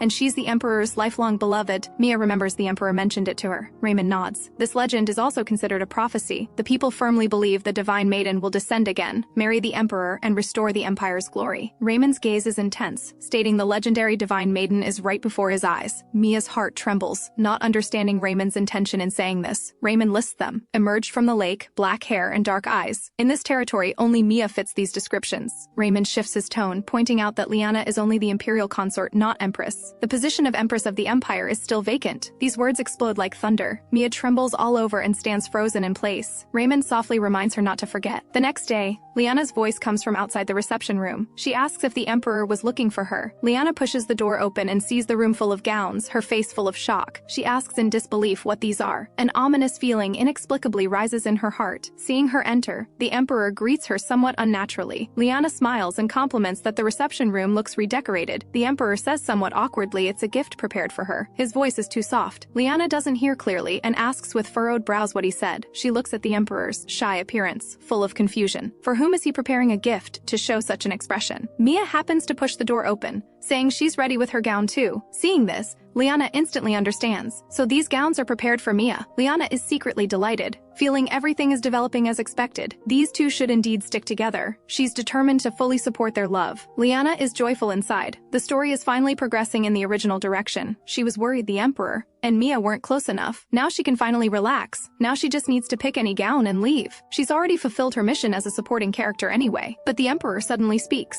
saying these banquet gowns are banquet gifts prepared for her. Leanna is instantly dumbfounded. The Emperor turns to ask Lise which gown suits the Imperial Consort. Lise responds respectfully that anything suits her highness. Only then does Leanna realize the person before her is Lise, the chief designer from the original story. But in the original story, these were clearly prepared for Mia. She's restless and anxious, not understanding why the Emperor is doing this for her. She needs to let the Emperor and Mia spend quality time together. She just wants to live quietly and doesn't want to come between them. If the plot derails, won't her planned peaceful life be ruined? Seeing her strange expression, the Emperor asks with concern if she's feeling unwell. Leanna quickly pulls away, forcing composure and saying she's fine. Hearing this, the Emperor is still somewhat worried. Looking at the Emperor's devastatingly handsome face, Leanna really can't be harsh. The Emperor presses on. Do you not like these gowns I carefully prepared? How can she refuse this face? Leanna quickly denies it. She praises that anything from the royal designer must be exquisite. She randomly points at one, just wanting to finish choosing quickly and leave. The female lead seems to really want her to leave, but the Emperor wants her to try it on. How can you know if you like it just by looking? Looking at the Emperor's expectant gaze, she knows there's no way to refuse. She can't help but complain, inwardly. This clearly means he wants her to try it on right now. She can only obediently go try it on. She curses the Emperor 800 times in her mind,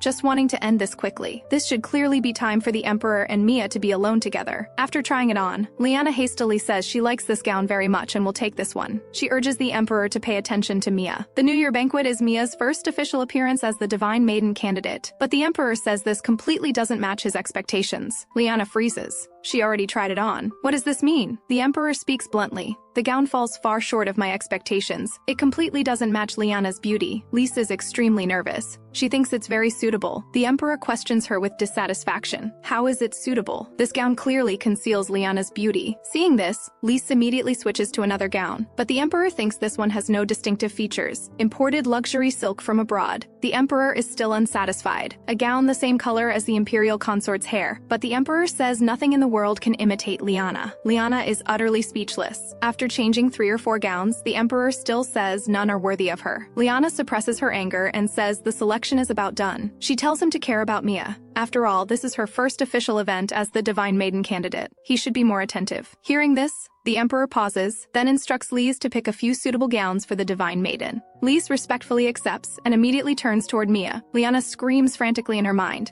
Go to the female lead's side, she consoles herself. Perhaps they just met and feelings haven't warmed up yet. But in the original story, they had a good impression from the first meeting. The more Leanna thinks, the more panicked she gets. Could it be? Leanna's heart tightens. She's actually become an obstacle between His Majesty and Mia. She must quickly send His Majesty to Mia's side. Just as she starts to call Mia, Mia says the one she's wearing is fine. After thanking His Majesty for his care, Mia claims she's feeling unwell and takes her leave. Leanna wants to stop her, but Mia leaves directly without looking back. She seems to have hurt Mia. Watching Mia leave without even taking a gown, Leanna feels even more guilty. She's full of regret. If only she'd left earlier, His Majesty and Mia could have been alone together. Will she have to be on bad terms with the female lead from now on? The Emperor asks with concern what she's thinking about. Only then does Leanna snap out of it. Seeing her poor complexion, he asks worriedly if something happened. A warm hand takes hers. The sensation is completely different from last time. Leanna forces composure and quickly says nothing's wrong, but she can't help thinking, is this difference because His Majesty's hand is too warm, or because of His Majesty? Showing an anxious expression out of concern for her, the Emperor clearly doesn't believe it. Stating bluntly, her expression doesn't look like nothing's wrong. He's staying here only to make her happy. He hopes she doesn't feel it's forced. Leanna emphasizes again that she's fine. She's just a bit worried about Mia. Hearing this, the Emperor breathes a sigh of relief. So she's concerned about the Divine Maiden. The Emperor explains he already told her to come later, But apparently his instructions weren't clear, and there are plenty of servants caring for Mia. They've been by her side the whole time. Only then does Leanna notice there are so many servants. She sighs inwardly that His Majesty did put thought into Mia after all. The Emperor gazes at her, his tone solemn. The person I need to focus on is only you, Leanna. Leanna knows she should urge His Majesty to go to Mia, but at this moment she just can't say it. At this moment the Emperor suddenly makes a request. He implores Leanna not to worry about other things when she's with him. He reiterates what he said before, admitting frankly that he really cares about her, more than he imagined. The next day, the atmosphere in the palace conference room is tense. The Emperor proposes strengthening security for the upcoming New Year banquet, though he wanted to cancel. He ultimately decided to continue for the New Year's auspicious meaning. To guard against the Kael'vis threat, he decides to have Governor Raymond cooperate with the knights to protect the people's safety. Count Shafiq suddenly objects, pointing out it's inappropriate for Raymond to be in charge. He hasn't resolved the Kael'vis problem yet.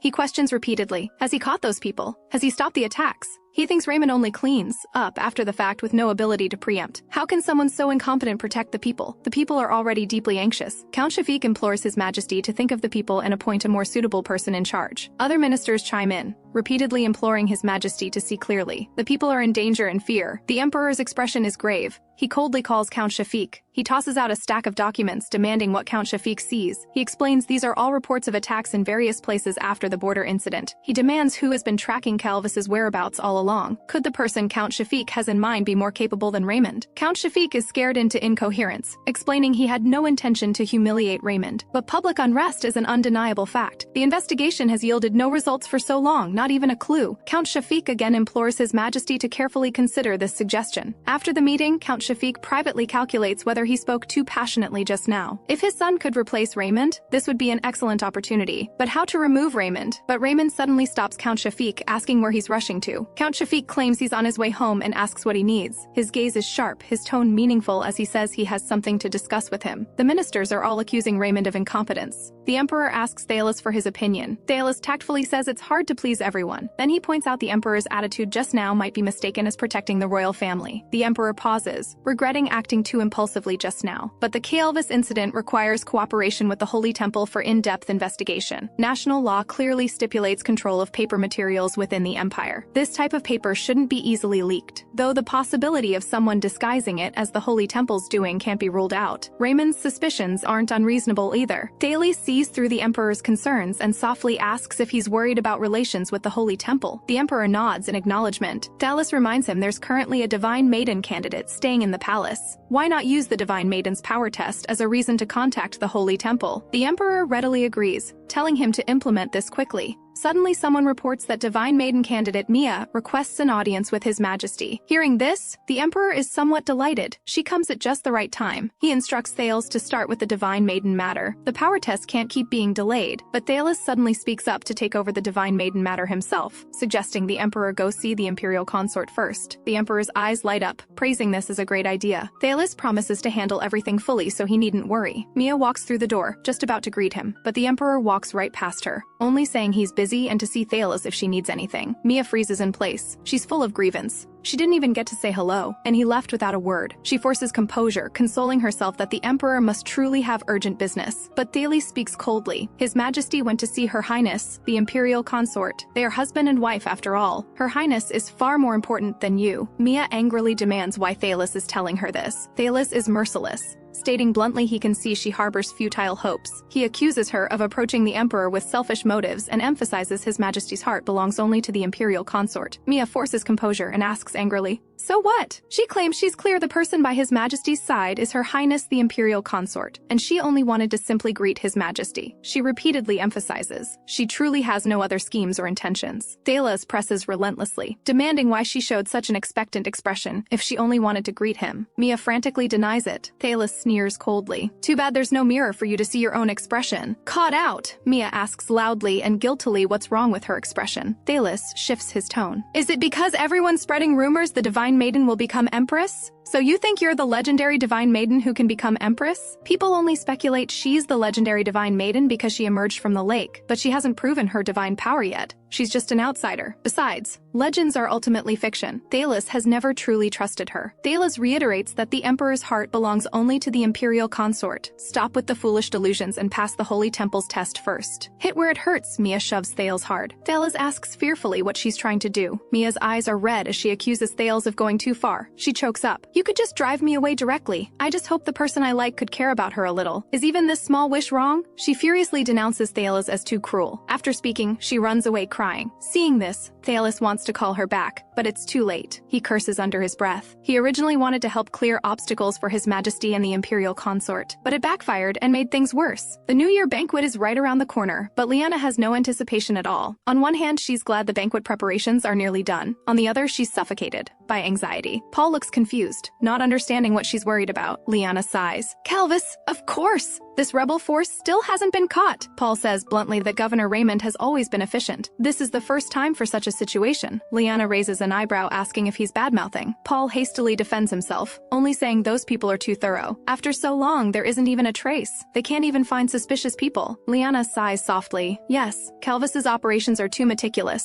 She and Paul searched through all newspapers and books but found nothing. Count Reagan's family was attacked. She can't help but wonder if Calvis is a spy from a neighboring country, but the Holy Temple remains silent, with no obligation to take a stance. However, she saw an article about the connection between Calvis and deposed royal family members. She can't help but sigh. There are too many strange reports. Apart from the paper Calvis left being the same as what the Holy Temple uses, there are no clues. The paper materials and manufacturing facilities are all controlled by the Holy Temple. Unless someone can freely enter and exit the Holy Temple, it would be impossible. Leanna suddenly has a flash of inspiration. This means everyone who can enter and exit the Holy Temple without permission is a suspect. The high priest, priests, royal family, and nobles of Duke rank or above. 30 priests. 4 high-ranking nobles. Starting the investigation with these people might lead to a breakthrough, but the royal family, Leanna's brow furrows again. Paul is about to call her when Leanna interrupts him. She asks how many royal family members there are in the Empire now. Paul freezes for a moment, puzzled how she wouldn't know. Leanna threatens that if he doesn't want to get hit, he'd better speak quickly. Paul thinks for a moment. He says currently in the Empire's royal family, there are only the Emperor and Governor Raymond. Leanna presses on, confirming there are no deposed royal family members.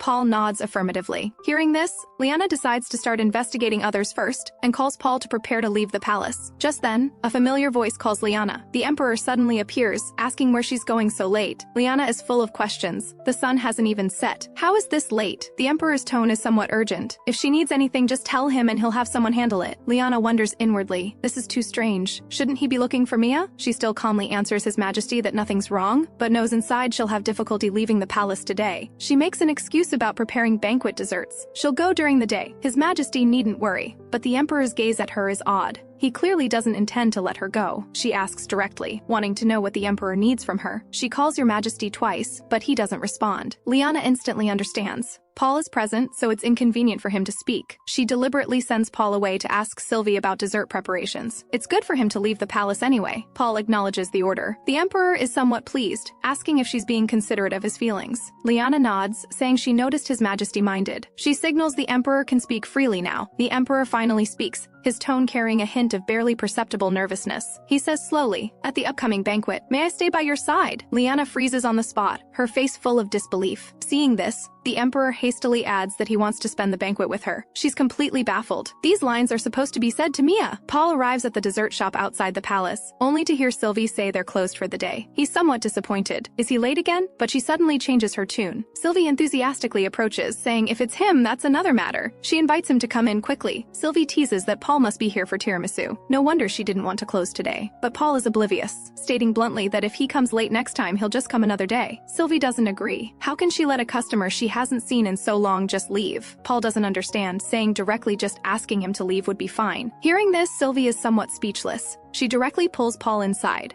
Paul quickly pulls back his hand and refuses. He came today for the banquet, dessert matter, commissioned by Her Highness. He'll tell her the time and quantity needed later. Sylvie suppresses her disappointment, asking if Paul doesn't have urgent business. Staying a bit longer wouldn't hurt. Seeing Paul's expression is off, Sylvie worries if something bad happened. Paul admits frankly his grandmother is waiting at home and prepared turkey to season together, so he needs to return early. Sylvie instantly bristles. She can't even compete with a turkey! She still suppresses her anger and takes out cookies she prepared for Paul to bring back and share with his grandmother. Then she changes the subject, tentatively asking if Paul has found a dance partner for the banquet. Paul doesn't understand why he would need to dance, leaving Sylvie speechless. Sylvie emphasizes this is a banquet that only happens once a year. She's helping prepare desserts for the Imperial Consort and will take the opportunity to visit the palace. Just delivering desserts would be a waste. She hints to Paul that she wants to dance at the New Year ball but hasn't found a partner yet. She asks Paul back. As Knight Commander, you'll attend too. Have you found a dance partner? She's secretly delighted. She's never heard of Paul dancing with other young ladies. This time is certain. She's dropped so many hints. Paul should understand by now, right? Just as Sylvie is about to invite him to be her partner, Paul interrupts. Even without a partner, you can enter. Sylvie's head is full of questions. What is this blockhead saying? Paul keeps stabbing. Not having a dance partner isn't shameful. She should attend openly. Besides, on the day of the banquet, he needs to prepare early and can't dance with her. Sylvie can't stand it anymore. This is so frustrating, she yells at Paul angrily. Why can't you understand? I mean, I want to go with you. How can you be Her Highness, guard being this dense? Can you even cook? Your grandmother does it all. You just eat. How early do you really need to go home? Sylvie's momentum is overpowering. She orders Paul to repeat after her. Dance with me at the ball. Paul wants to protest, saying he really has things to do, but Sylvie glares him down and roars. Say it! Paul is completely intimidated and stammers out. Dance with me at the ball. Hearing this, Sylvie nods with satisfaction. She stuffs the cookies and tiramisu into Paul's hands, telling him to take them. Sylvie waves with a smile, reminding Paul to see her at the ball. Paul complains aggrievedly that Sylvie is too much. She retorts that Paul is the one who's too much, and urges him to leave quickly. After he leaves, she can't help but complain that this jerk is so bad at reading the room. In the blink of an eye, it's the day of the Plisha Empire's New Year banquet. A noble lady sighs that this year's banquet security is even stricter than last year. Even personal belongings are searched. They gossip endlessly, speculating whether the Emperor and Imperial Consort will still enter separately this year. Her Highness always entered alone in the past. So pitiful. But what they don't know is the Emperor has already asked Leanna to let him accompany her. He wants to spend the year's end and the New Year's beginning with Leanna. Leanna is full of doubt. These words should be said to the female lead. How are they being said to her? But looking at the Emperor's sincere gaze, she simply can't refuse. She also doesn't want to avoid the Emperor's gaze like this. In the end, Leanna nods and agrees. The Emperor smiles. He promises Leanna he'll give her unforgettable memories. She can't help thinking the female lead was probably attracted by this gaze of the Emperor's. And the original Leanna always craved this kind of affection and attention too. On the day of the banquet, the Emperor gently calls Leanna's name. The herald announces loudly that His Majesty the Emperor and Her Highness the Imperial Consort are about to enter. Everyone applauds enthusiastically, welcoming the Empire's Emperor and Imperial Consort. A few days before the New Year banquet, Leanna still didn't understand why she needed to practice dancing. Paul reminded her the banquet was coming soon. Seeing her play dumb, he hesitantly asked if she didn't plan to dance with the Emperor. Leanna denied it without thinking. The Emperor isn't someone who enjoys banquets. How would he invite her to dance? Recalling that certainty now, she only feels embarrassed. The herald announces loudly, the Emperor and Imperial Consort Leanna enter. Everyone salutes in unison, wishing the Plisha Empire eternal glory. Leanna's heart is uneasy. In the original story, it wasn't her who entered with the Emperor. It should have been the female lead, Mia. The plot has already deviated from the original trajectory. Seeing her expression is off, the Emperor asks with concern if she feels uncomfortable. She quickly waves her hand in denial. She claims it's just nerves from entering for the first time and thanks him for his concern. But inside, she's full of unease,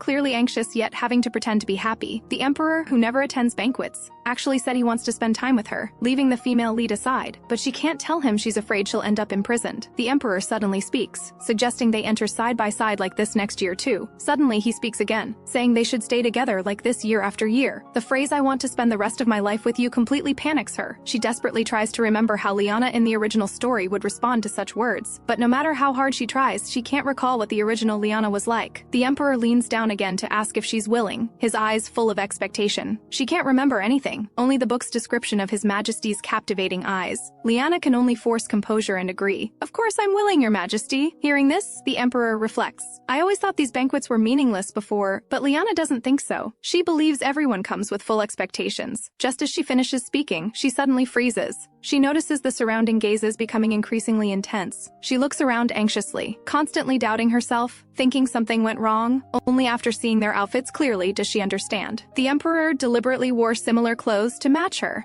Seeing her flushed cheeks, the Emperor softly asks if she feels hot. Leanna quickly denies it. She finally understands why everyone keeps looking at them. This matching outfit is clearly something only lovers would wear. She gazes at the Emperor's profile, just about to praise how especially handsome he looks today. A crisp "Your Majesty" rings out, breaking the moment of warmth. Mia steps forward to bow and thank His Majesty. Turning her head and catching Talis's gaze, she's so scared her speech becomes stuttered. Mia is somewhat guilty, stammering her gratitude to the Emperor. Leanna's heart stings. She suddenly remembers she's not the protagonist of this story. Mia takes a deep breath. She gathers courage and asks if the Emperor can dance one dance with her. Leanna on the side looks disappointed. Now that the two protagonists have met, she as a supporting character should leave. Next, they'll dance the first dance together. She'll just quietly return to Rasenka Palace. She's closer to the peaceful, leisurely days she hopes for, but Leanna can't feel happy at all. Leanna consoles herself. This is all psychological. After eating some sweets, she'll be fine. Otherwise, she'll just go back with Paul. Just as she's lost in thought, the Emperor tells Mia to go back. He'll pretend he didn't hear today's request. He also says he's already made plans with Leanna. Today he'll completely and entirely accompany only her. Mia forces composure to explain she just asked casually since the ball was starting.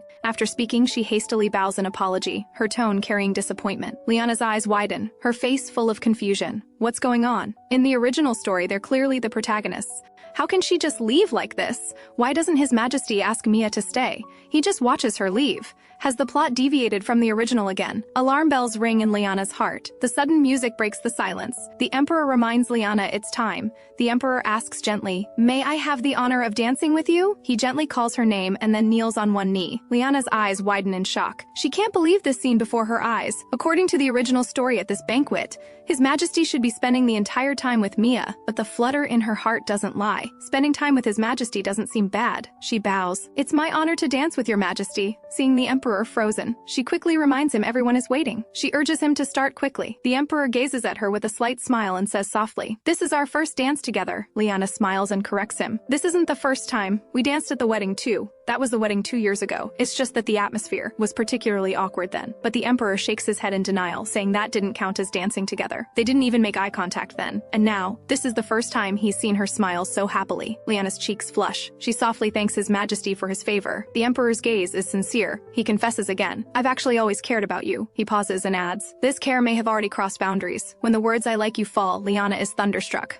Her mind goes blank. He doesn't like Mia but likes her? These are lines from the original story. Why are lines meant for Mia being said to her? Seeing her dazed, the Emperor is somewhat worried. Leanna keeps thinking. In the original, after the female lead hears this, she's threatened by the supporting character Leanna. This makes her can't help but suspect. Has the plot completely reversed? Has she become Mia's role? Unable to accept this, ignoring the Emperor's calls, she turns and flees. She just wanted to avoid the miserable fate of imprisonment. Now is she becoming the female lead whose life is threatened? In the original story, besides the Emperor, no one stands on the female lead side. In a court full of enemies on all sides, how can she survive? Meanwhile, Thalos approaches Mia proactively, inviting her to dance. He has something important to tell her privately. Mia impatiently asks what Thalos wants to say, but Thalos plays coy, complaining she's too impatient. At least dance one dance with the Saint candidate first. Mia is completely impatient, saying bluntly she's not in the mood for this. Seeing Mia's firm attitude, Thalos finally decides to get straight to the point. The phrase "let go of inappropriate desires" makes Mia freeze instantly. Thalos speaks earnestly, advising her not to be deluded by legends and develop unnecessary desires. He emphasizes that legends are just legends in the end. The Empire is stable now, and His Majesty's heart belongs to only one person. He says bluntly that expecting the Emperor's affection is greedy. He advises her to stop hoping. After hearing this, Mia stubbornly turns her head away. She really wants to just ignore the finance minister's words, but her gaze sweeps over the two people on the dance floor. In the end, her heart softens. She clearly sees His Majesty's happiness at this moment, more radiant than ever before. Mia states firmly, she will never hurt others for personal happiness. She openly thanks Thalos for his advice, but she doesn't forget to complain that Thalos's earlier attitude was too rude and harsh to hear. Thalos coughs awkwardly. "I was too harsh last time. I apologize, Saint Candidate." Mia teases that she didn't expect the finance minister to admit fault. But her name is Mia, not Saint Candidate. Thalos looks puzzled. Is the title really that important? Mia instantly bristles, emphasizing it's very important. She accuses Thalos' title and tone of being full of self-righteous arrogance. The Emperor suddenly rushes over, urgently asking Thalos if he's seen Leanna. Thalos looks astonished, Shouldn't the Imperial Consort be with His Majesty? The Emperor says dejectedly that Leanna suddenly ran away mid-dance. He can't figure out what he did wrong. In the corner, Leanna is still unsettled by that confession. In the original story, those words of affection should have been said to Mia. A terrifying thought emerges. Has she taken on Mia's role? Leanna trembles with fear. In the original story, the one who threatened Mia was Leanna. Now that roles are reversed, will Mia be the one trying to kill her? This thought sends chills down her spine. After all, the plot hasn't deviated much from the original. The more she thinks, the more panicked she becomes, completely unsure how to handle this situation. Just as she's on the verge of breakdown, Raymond opens the balcony door, asking in confusion why Her Majesty is here. He quickly apologizes for his rudeness, asking if something has happened. Leanna forces composure, lying that she just feels a bit dizzy. She'll return after resting briefly, telling Raymond not to worry. Raymond gently suggests he can stay with her, or if it's awkward, he can call the ladies in waiting. He insists the Imperial Consort cannot be left alone. Leanna looks carefully and notices Raymond and the Emperor look remarkably alike, yet different. A strange thought emerges. What would Raymond do if he faced the plot from the book in a past life? How would he handle it all? Though this idea is absurd, she can't help but be curious. She looks up and asks, "Governor Raymond, do you believe in past lives?" Past lives? Raymond ponders, then shakes his head with a smile. He's never thought about past lives. Leanna feels instantly embarrassed, mockingly calling it a stupid question, bringing up past lives out of nowhere, thinking Raymond would understand. She feels like a fool. She quickly explains she was just asking casually. Past lives can't possibly exist. Then she rallies herself, saying she's fine and Raymond needn't worry. Suddenly remembering she ran off abruptly, His Majesty must be startled. She asks Raymond to tell His Majesty she'll return after a brief rest. But Raymond suddenly speaks, stopping Leanna as she's about to turn. He thinks seriously. If someone were reborn with memories of a past life, that would be a once-in-a-lifetime opportunity, and surely the gods would hope that person wouldn't miss their chance again. Raymond scratches his head, saying with a smile that's just his thought. Hearing this, Leanna is touched. Raymond thinks his words are unrealistic and awkwardly apologizes. Leanna quickly affirms he's absolutely right. She has an epiphany. This isn't the story's ending yet. Worrying about an uncertain future is meaningless, though there are some deviations from the original. The general direction of development hasn't changed. Everything will be fine. Leanna rallies herself. Raymond nods gently, telling her to compose herself before returning. He'll relay her message to His Majesty. Leanna can't help but call him back, wanting to know why he thinks this way. Hearing this, Raymond looks puzzled. She stammers that she's just purely curious. Curious why he would think this way, and even more curious whether he'd change this view if the future were already set in stone. She's actually somewhat worried about past memories. Though she says this, what she really cares about is the novel she read. Getting no response, she quickly covers for herself, saying she spoke unnecessarily again. But Raymond responds seriously. Not unnecessary at all. After all, this concerns Her Majesty, the Imperial Consort. Raymond admits he also has painful memories. He once denied all the world's beauty because of his painful past, wrapped in resentment every day, living in unbearable pain. He even had thoughts of inflicting all the pain he endured back on others.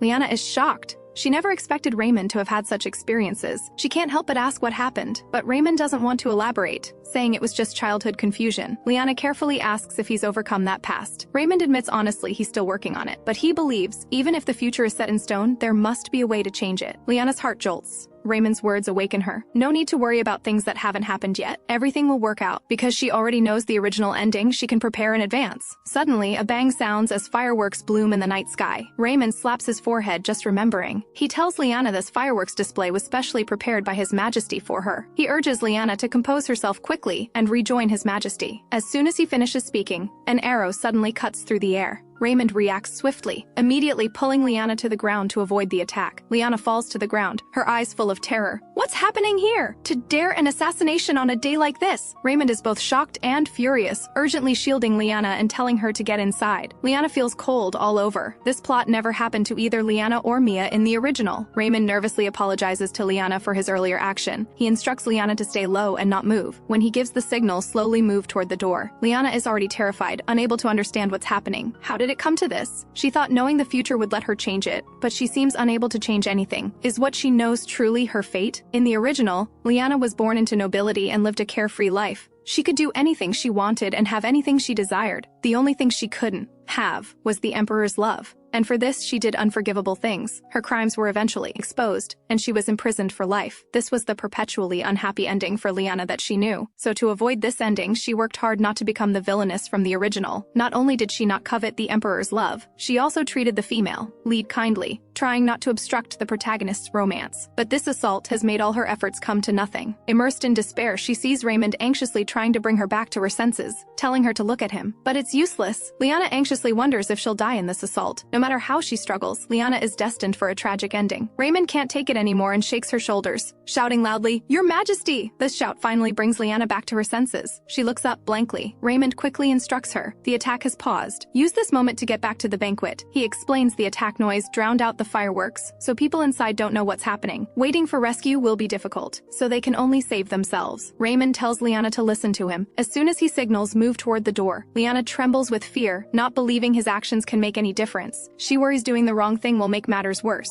It seems nothing she does matters. Seeing through her hesitation, Raymond emphasizes this attack is Elvis's doing. The arrows are the same as before, only they would do something like this. He tells Leanna that for the Empire's safety, she must act quickly. He reassures her the distance isn't far. He'll protect her. Please trust him. Leanna finally finds courage, nodding in agreement and urging herself to stay strong. Following instructions, Leanna moves with difficulty, bent over. She keeps reminding herself not to let others fall into danger. Finally, she reaches the door. Now she'll be safe once the door is open. But just as she's about to touch the handle, an arrow cuts through the air. Raymond notices and immediately shields Leanna. The impact of the piercing arrow sends them both tumbling through the door. Inside erupts into chaos as everyone is stunned by this sudden situation. Leanna turns back in terror, calling Raymond's name, her tone full of panic. Raymond forces a smile, reassuring her he's fine. Everyone approaches with concern, asking if Her Majesty is all right. Raymond struggles to tell Leanna to get inside quickly, and asks her to forgive his impropriety, his voice extremely weak. Before he finishes speaking, he collapses to the ground. Now everyone completely erupts into panic, screaming in alarm. It's an attack! Run for your lives!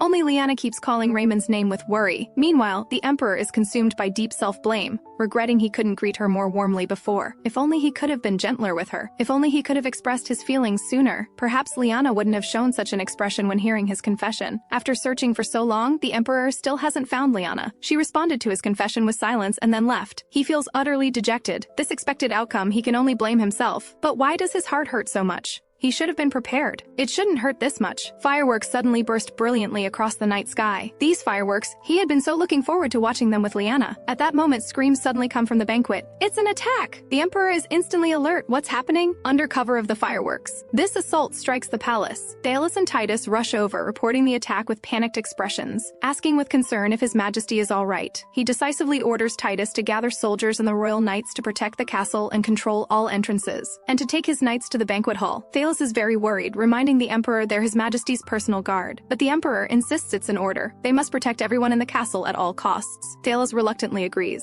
The Emperor reminds himself to focus on what matters. There's no time for self-pity. Inside the banquet, everyone is terrified. Paul searches anxiously for Leanna. Upon seeing her, he quickly approaches to check on her condition. When his gaze falls on Raymond beside her, Paul pauses. He immediately shouts for guards. Protect the governor and Her Majesty. After this, he gently urges Leanna to return to the palace immediately. But Leanna doesn't respond, murmuring softly that it's Elvis. All of this today was done by Elvis and their group. Paul looks worried, again urging Leanna to get to the palace quickly. But Leanna falls deeper into self-denial, repeating that she can't do anything. She's full of regret. She thought she could change fate but changed nothing. She was wrong. Even giving her all, the situation keeps deteriorating. She hates her useless self. She's worthless. Leanna asks herself blankly, what fate am I even trying to change? Now with this happening, even His Majesty will be implicated. Even if she really became Mia from the original, the danger still exists. At this moment, Titus arrives at the banquet with knights, working to calm the panicked crowd. He announces loudly His Majesty's orders. The royal knights will protect the castle, and from this moment, all entrances are sealed to search for suspects. His Majesty also orders the Empire's first Knight Order to come protect everyone here. Titus continues calming everyone, telling them not to panic. The Emperor finally pushes through the crowd. He reaches Leanna's side full of concern. He apologizes for arriving late. He urgently asks if she's injured, but Leanna instinctively pulls away, unwilling to accept his concern. The Emperor tries to say something but is interrupted by Leanna's apology. She explains she was startled and lost her composure. Her tone is polite yet distant. She says sorry for worrying him. She'll return to Ravenna Palace immediately so His Majesty needn't be concerned. Hearing this, the Emperor lowers his outstretched hand. The Emperor's heart fills with helplessness and bitterness. He can only instruct Paul to escort Leanna safely back to the palace. Paul respectfully accepts the order, promising to protect Leanna's safety. The Emperor keeps reassuring himself. It's safe there. She'll be fine. 3 days after the assault incident, Marcus Roderick finally arrives at the palace to report. As soon as he arrives, he immediately reports the latest investigation progress to His Majesty. They've verified the guests who entered and left during the banquet as reports ordered, as well as the whereabouts of the servants on duty that day. But the investigation has hit a dead end. Some people's whereabouts still can't be confirmed. Hearing this, the Emperor erupts in fury, demanding details from Roderick. Are there servants whose whereabouts remain unknown, or are nobles openly refusing to cooperate with the investigation? His tone is harsh as he commands Roderick to answer immediately. Roderick hesitates for a moment, but he speaks frankly. Count Glendon Trevor has refused the royal investigation request. Additionally, several servants from the banquet kitchen and storage areas still can't be accounted for. Even the invited Holy Temple personnel need to be investigated. Count Grayson immediately jumps in to object, calling the investigation of nobles outrageous. What will the common people think? Even the late emperor never did such things. The emperor coldly retorts, the people will only suspect nobles who refuse investigation. Rebel forces dared to attack the royal family. What right do nobles have to refuse investigation so brazenly? He questions whether such words are proper at all. The emperor suppresses his anger and tells the Marquis to continue reporting. The Marquis quickly responds, they've thoroughly investigated Holy Temple personnel. The Pope is away on a holy pilgrimage to a neighboring nation. The high priests and all priests attended the entire banquet and never left until the incident occurred. But key evidence points to the Holy Temple. The craftsmanship and materials of this paper bearing K. Elvis's mark are only known to lower-ranking priests. Therefore, based on this investigation, they must obtain the Holy Temple's cooperation. At these words, most ministers are shocked. Will the royal family actually investigate the Holy Temple? Count Colin immediately stands up, insisting they absolutely cannot doubt the Holy Temple's loyalty. The Holy Temple has assisted the royal family since the late emperor's reign. How could they support rebel forces? But the Duke supports this. It's the only evidence source they've found. They can't refuse to investigate just because of cooperation. Count Colin protests anxiously, questioning how he can say this when he also has close ties with the Holy Temple. But the Duke states bluntly that K. Elvis is pushing their luck, from commoners to nobles to royalty. Now even the Imperial Consort and governor have been attacked. Who knows who'll be next? Count Colin remains deeply worried, fearing this will damage relations with the Holy Temple. Perhaps this is K. Elvis's attempt to sow discord. The late emperor maintained the empire's stability through the Holy Temple's power. They must proceed cautiously. Seeing this, the emperor says he fully understands the minister's concerns and worries. Despite everyone's objections, he insists on ordering a search of Count Grayson's estate. Regarding the missing servants, he orders subtle inquiries into their movements. As for the Holy Temple investigation, it will be postponed for now. This order causes uproar among the ministers. Count Grayson especially emphasizes his family's unwavering loyalty, but the emperor responds coldly. If truly loyal, he should cooperate with the investigation to prove his innocence. And they should think clearly about which matters more, noble pride or the people's safety. The emperor ignores further protests and declares today's meeting adjourned. He orders Marquis Roderick to act immediately and search the Trevor estate at once. After the hall clears, Talus broods alone, feeling the situation is getting worse. Leanna huddles in her room, desperately trying to recall the original story's plot. In the original, without Leanna, the Empire would achieve peace. And Mia in the original had nothing except his majesty, suffering endless torment from Leanna. And many people helped Leanna go after Mia. She racks her brain but can't remember. Are those people the current rebel forces? Then who has become the Leanna from the original? Who are her supporters? What is all this for? Why are these changes happening? She never wanted to marry or bear children. She thought being Imperial Consort in name only would be enough. Looking back, that idea was too naive. Now crises that weren't in the original have appeared, and she doesn't know what to do. Who can she even trust? Outside, Paul keeps knocking, worried about her. Leanna's emotions are mixed. Though the Emperor confessed his feelings, she doesn't know if she should accept openly. At this moment, she feels lonely and helpless, wishing someone could tell her everything will be okay. Intense loneliness and fear overwhelm her, making it hard to breathe. Looking at the newspapers, assault coverage, Sylvie can't stop worrying. Though the palace assault incident has been resolved, the suspects still haven't been caught, and there's no news about Her Majesty's condition. It's so worrying. That guy Paul must be safe, she prays silently. Paul suddenly opens the door, asking if they're still open. If not, he'll come back another time. Hearing this, Sylvie's heart jumps. Without answering, she urgently asks if he's all right, leaving him flustered. Sylvie impatiently tells him to answer quickly. Paul is startled and stammers, "Why are you like this?" Sylvie is stunned by the question, then completely loses it. "He's actually asking why!" She shouts furiously, "There was an attack at the New Year banquet. I was so worried about you. And you're asking why?" Paul is intimidated, stammering that he's fine, telling Sylvie not to worry about him. If he got injured, he couldn't take care of Her Majesty. But Sylvie suddenly turns away, saying there's one more person. Paul asks in confusion what she means. She suddenly hands Paul something, her tone serious. "Someone worries about you even more than I do. So no matter what, protect yourself." After speaking, she urges Paul to take it. Paul is somewhat moved, saying softly that he understands. Sylvie then asks how Her Majesty is doing now. Paul's expression turns grave. That's why he's here. Since the assault, Her Majesty has refused to let anyone near. He thought having her eat something she likes might help, but Sylvie doesn't think she's that fragile. Paul sighs. The longer he waits, the more worried he gets.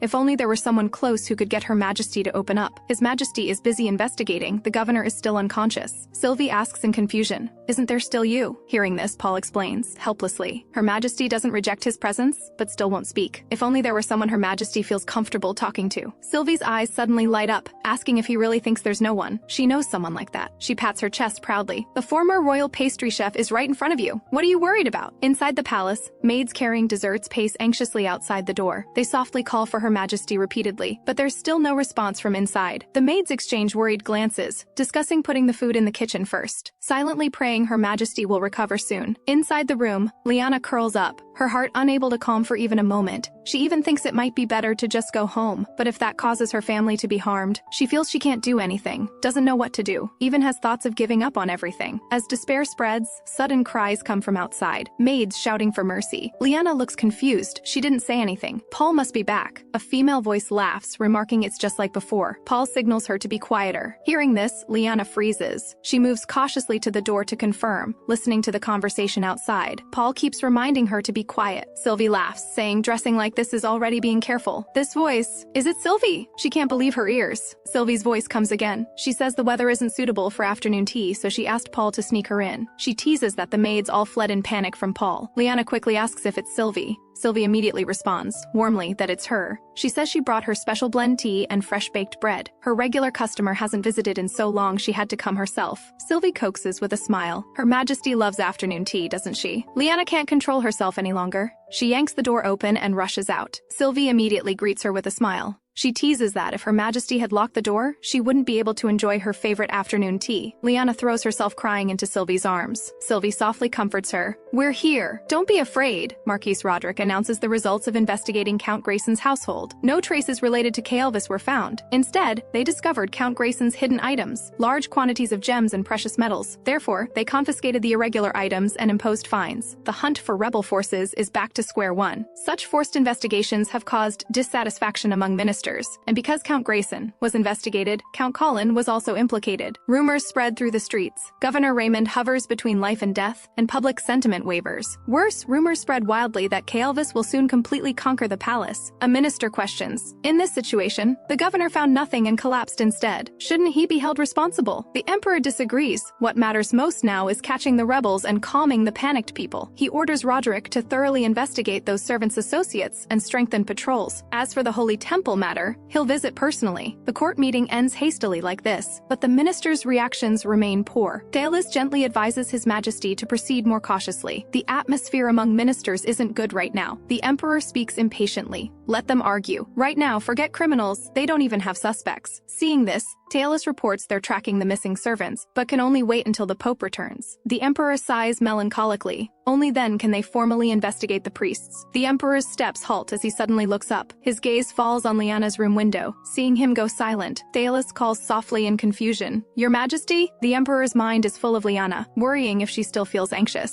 Usually at this time, she'd be taking a walk with Paul. Seeing this, Theolis immediately tells him he's heard Her Majesty hasn't eaten in days and won't leave her room. He asks if His Majesty wants to see Her Majesty. The emperor lowers his head dejectedly, recalling how Leanna pushed him away that day. He shakes his head in refusal. Even his presence can hardly ease her mind. Inside, the lights suddenly flicker. Theolis exclaims in surprise. The emperor feels slightly relieved, immediately ordering Theolis to ask the servants about it and reminding him to take good care of Leanna. After handling this, return quickly to discuss the Holy Temple matter. He feels powerless. This is all he can do to protect her. Inside, Sylvie teases Leanna with a smile. With a knight like Paul, what's there to worry about? She deliberately asks if Paul isn't doing his job properly. Paul's face reddens as he explains he's always been diligent. Hearing this, Sylvie continues laughing at him. "Didn't expect you to be so eloquent." She turns to ask if Her Majesty remembers when she first met Paul. She says about a year ago, Her Majesty first brought Paul to the shop. Back then, Paul stared at the dessert counter like he'd never seen such things. Her Majesty nods gently. She even gave him desserts. Sylvie nods repeatedly, but there's something Her Majesty surely doesn't know. She told Paul he could come often if he liked. The next morning, before she even opened, Paul was waiting at the door. It startled her. Paul worried his presence would scare customers away, so he came early to buy and leave right after. Sylvie laughs admiringly. It was so adorable. Paul's face turns bright red, telling her to stop. He quietly complains to Sylvie, Why tell Her Majesty this? But Sylvie doesn't see what's wrong. Leanna says she wants to hear more of these stories. Sylvie shows a triumphant smile. Paul scratches his head awkwardly. As long as it makes Her Majesty happy, he'll accept it. Sylvie's eyes light up, telling Her Majesty to just let Paul know if she wants to see her. Paul immediately objects. There won't be a second time. Sylvie asks back. Her Majesty says it's interesting, so why can't there be a next time? Paul protests anxiously this shouldn't happen even once. Her Majesty watches them both, finally understanding everyone hopes she'll feel better. She hesitates privately. Would it be inappropriate to confide in them? She knows they're keeping her company with good intentions. Confessing won't change anything, but she still wants to speak. Leanna takes a deep breath, softly calling Paul and Sylvie. She wants to try telling them the secret in her heart. The words reach her lips, but Leanna swallows them back. If she tells them this is the world of a book, they'd either think she's gone mad or that she's joking. They might even think it's psychological trauma from the assault. Fortunately, chatting with them gradually lightens her mood. Compared to overthinking alone, she feels much calmer now. Sylvie suddenly asks curiously, has really no one entered this room all this time? Guessing the answer, she asks with concern if Leanna's feeling better. Leanna forces a smile, responding softly that she's fine now. Sylvie continues asking if they've caught the attackers yet. Paul replies that His Majesty is personally involved in the investigation and investigated nobles too, but they still haven't found suspects. Leanna is shocked. No one dared stop him? Paul nods. Of course there were, but it's already done, and the Emperor personally investigating has triggered strong backlash. Sylvie could guess just from reading the newspapers. Paul adds that the Emperor also plans to personally visit the Holy Temple. Unclear if it'll go smoothly. Everyone's speculating he might bring Saint candidate Mia along, but so far these are just rumors. Leanna feels instinctively disappointed. If the Emperor really takes Mia to the Holy Temple, that's a key plot point from the original. Will fate ultimately return to the original's predetermined course? She shakes her head desperately in denial. Everything is already vastly different from the original. In the original, she attacked Mia many times, but in reality she's never done so, though His Majesty was cold to her just like in the original. But words that should have been said to Mia in the original, he said to her instead. Just from this, the Emperor doesn't seem to resent her. She just can't understand why. Sylvie notices her strangeness,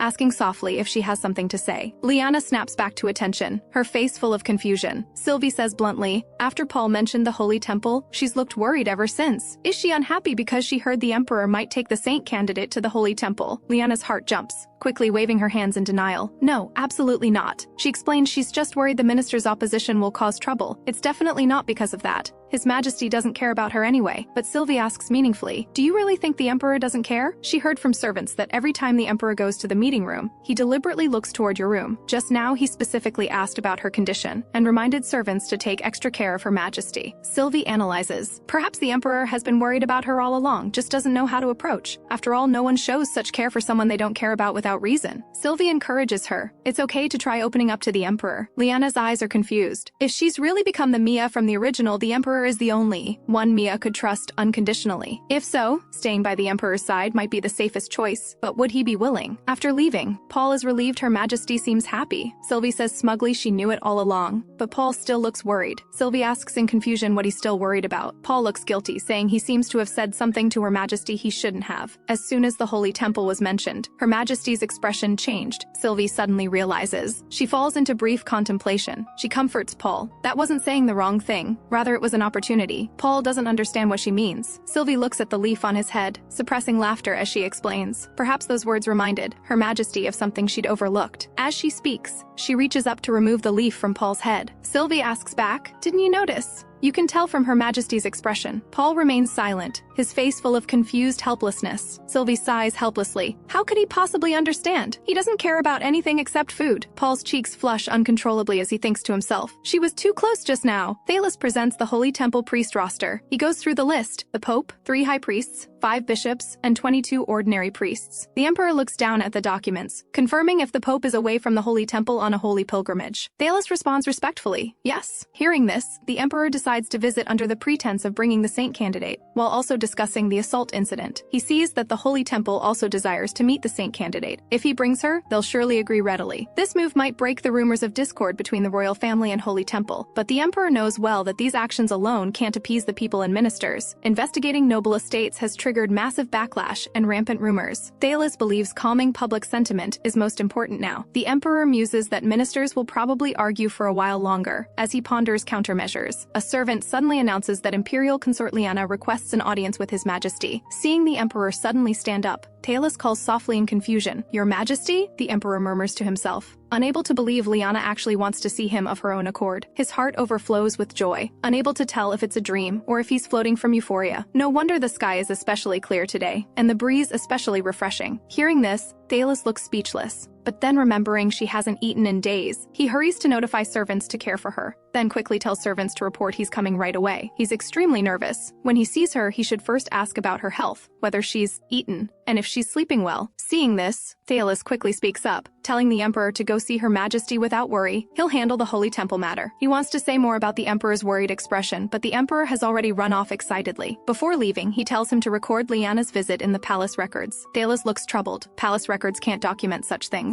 Meanwhile, the royal knight politely informs Leanna to wait here briefly. Leanna thinks to herself, staying by His Majesty's side is indeed safe. All along the way, the palace security is tight, completely different from Ravenna Palace. Just as Sylvie and Paul said, the aftermath of the assault has been largely handled. Compared to Ravenna Palace, staying here is definitely safer. Now she just needs to think of a suitable reason to stay here legitimately. In her thoughts, she suddenly remembers Raymond. Her heart fills with panic. She quickly reassures herself she's fine. This is His Majesty's room, very safe. Just then, the Emperor suddenly enters holding flowers and a gift, excitedly asking if she's been waiting long, and confesses that in his heart, nothing is more important than her. Seeing her pale face, the Emperor immediately orders the Imperial physician summoned and tells others to leave. Leanna quickly waves her hands. She doesn't feel unwell at all. The two finally meet, but the air fills with awkward atmosphere. Leanna looks at the Emperor's concerned expression. She really can't bring herself to speak. She also sees the Emperor wants to speak but can't, looking at a loss. Leanna breaks the silence. First, apologizing for worrying His Majesty during this time. The Emperor immediately objects. "It's not like that.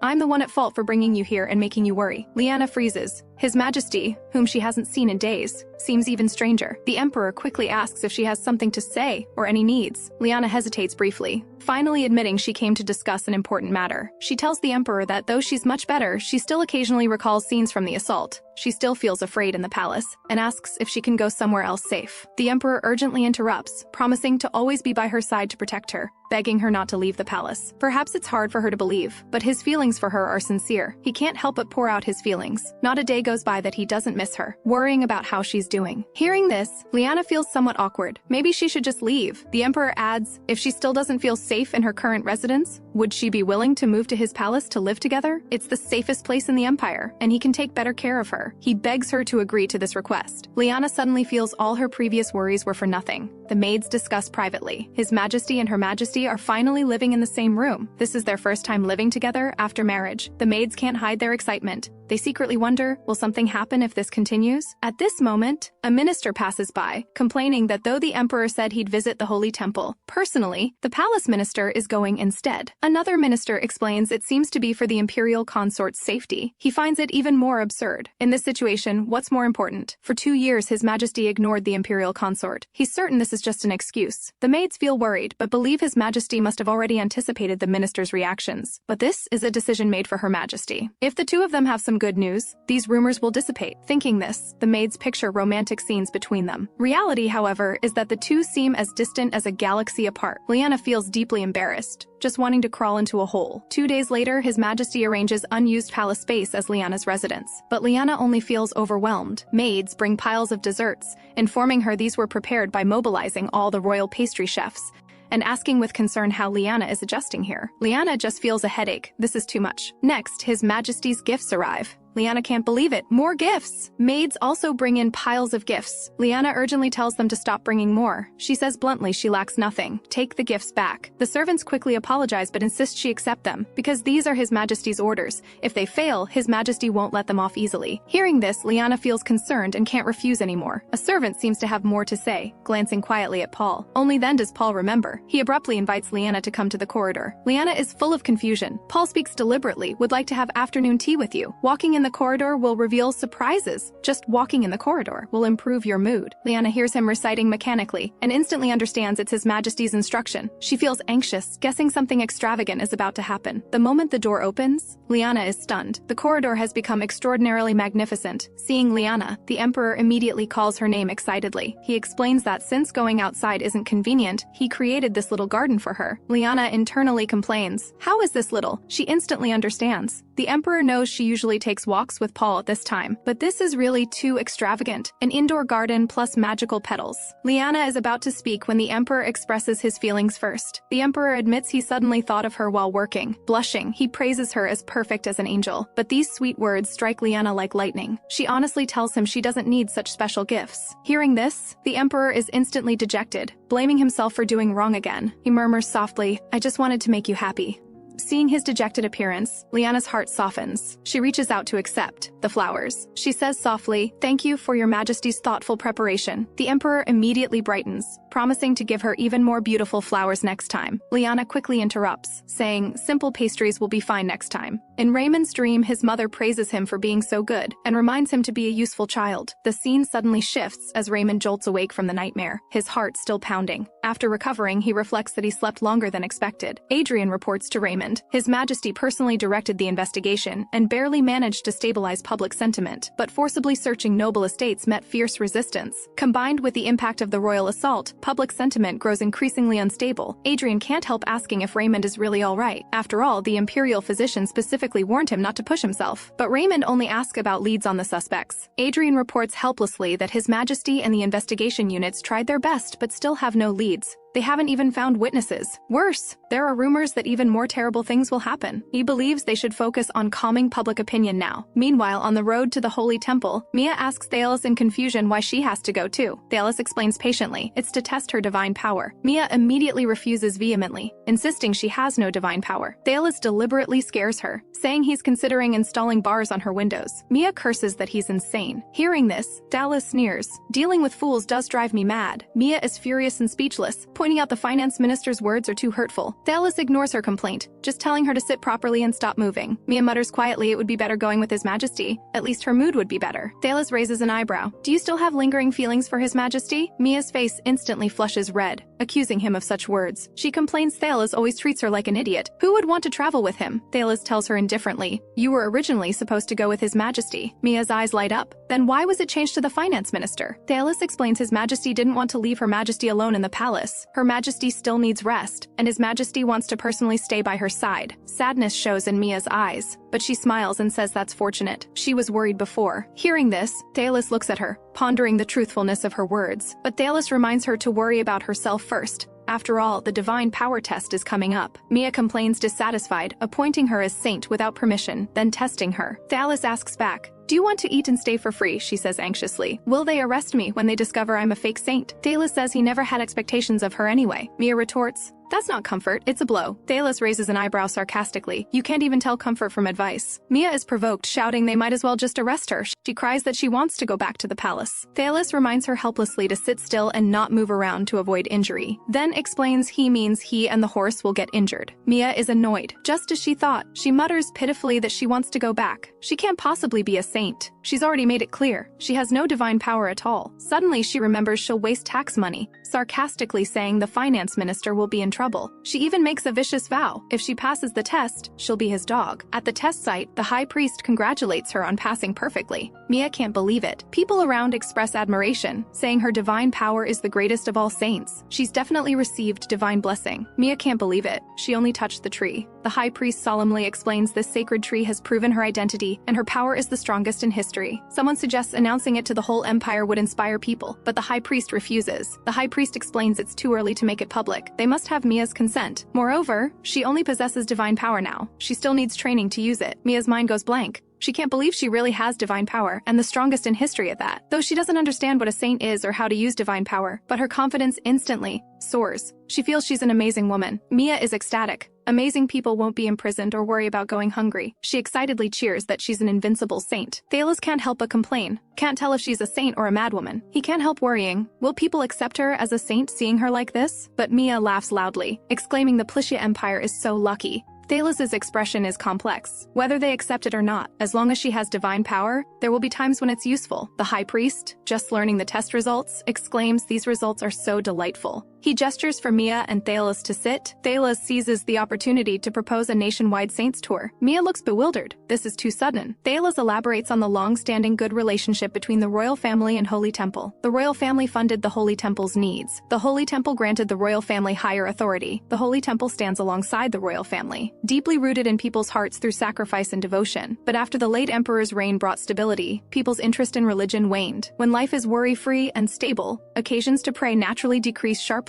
Mia doesn't understand what this has to do with her. Thalas quickly interrupts, describing the sensation a saint's appearance would cause. He states bluntly this is a perfect opportunity to attract followers and reclaim public sentiment. The High Priest keenly sees through this. This matter isn't only beneficial to the Holy Temple. Thales immediately adds, this is equally important for the royal family. The previous assault made public sentiment unstable. If the royal family escorts the saint on tour doing charity, the saint doing charitable activities in both names, their relationship will become closer. He believes this is a win-win situation. Mia loudly questions why no one considers her opinion. Thalas ignores her, calculating internally. Compared to Kaelvis, these words might be better. No need to create friction with the Holy Temple. Calming public sentiment is most important. He firmly believes hearts are fickle. The saint can definitely shift public focus. The High Priest approves of his proposal, but can't decide alone. He admits that due to loss of followers, the Holy Temple has been deeply worried, but the Holy Temple upholds ideals of freedom and equality. All decisions require Mia's consent. Mia immediately declares proudly she absolutely won't go. He immediately says he'll return to the palace to report, not giving Mia a chance to object. Mia doesn't understand why they need to discuss this. She refuses adamantly again. On the way back, Thalas persists, urging her to reconsider, not understanding why she's so resistant. Mia states bluntly the tour has nothing to do with her. It only benefits Thales. Thalas argues this is for the royal family and for her. He states bluntly that public perception of the royal family isn't good now. If the saint appears now, it could restore their trust in the royal family, and it's also a good opportunity for her to tour the empire. He reminds Mia that after becoming a saint, the future will only get busier, and promises she can name her reward. After the tour, he'll help fulfill one of her wishes. Mia's eyes instantly light up. She urgently asks if any wish is okay. After receiving confirmation, Mia immediately agrees. Thalas consoles himself this is a sacrifice for the greater good. Mia mentions His Majesty and Her Majesty's care. She doesn't want to be ungrateful. Thalas casually reassures her not to worry too much. As long as she doesn't cause trouble, it'll go smoothly. Mia rolls her eyes, complaining this isn't comfort at all. Since she's agreed to the tour, Mia starts seriously considering preparations. Thalas suggests she discuss with those people. Mia turns in confusion, discovering the tour group is already prepared. She swears she absolutely won't let Thales off easily. Watching Mia's departing figure, Thalas breathes a sigh of relief. Fortunately, he prepared well, having resolved Mia's matter. Next, he should investigate Kaelvis.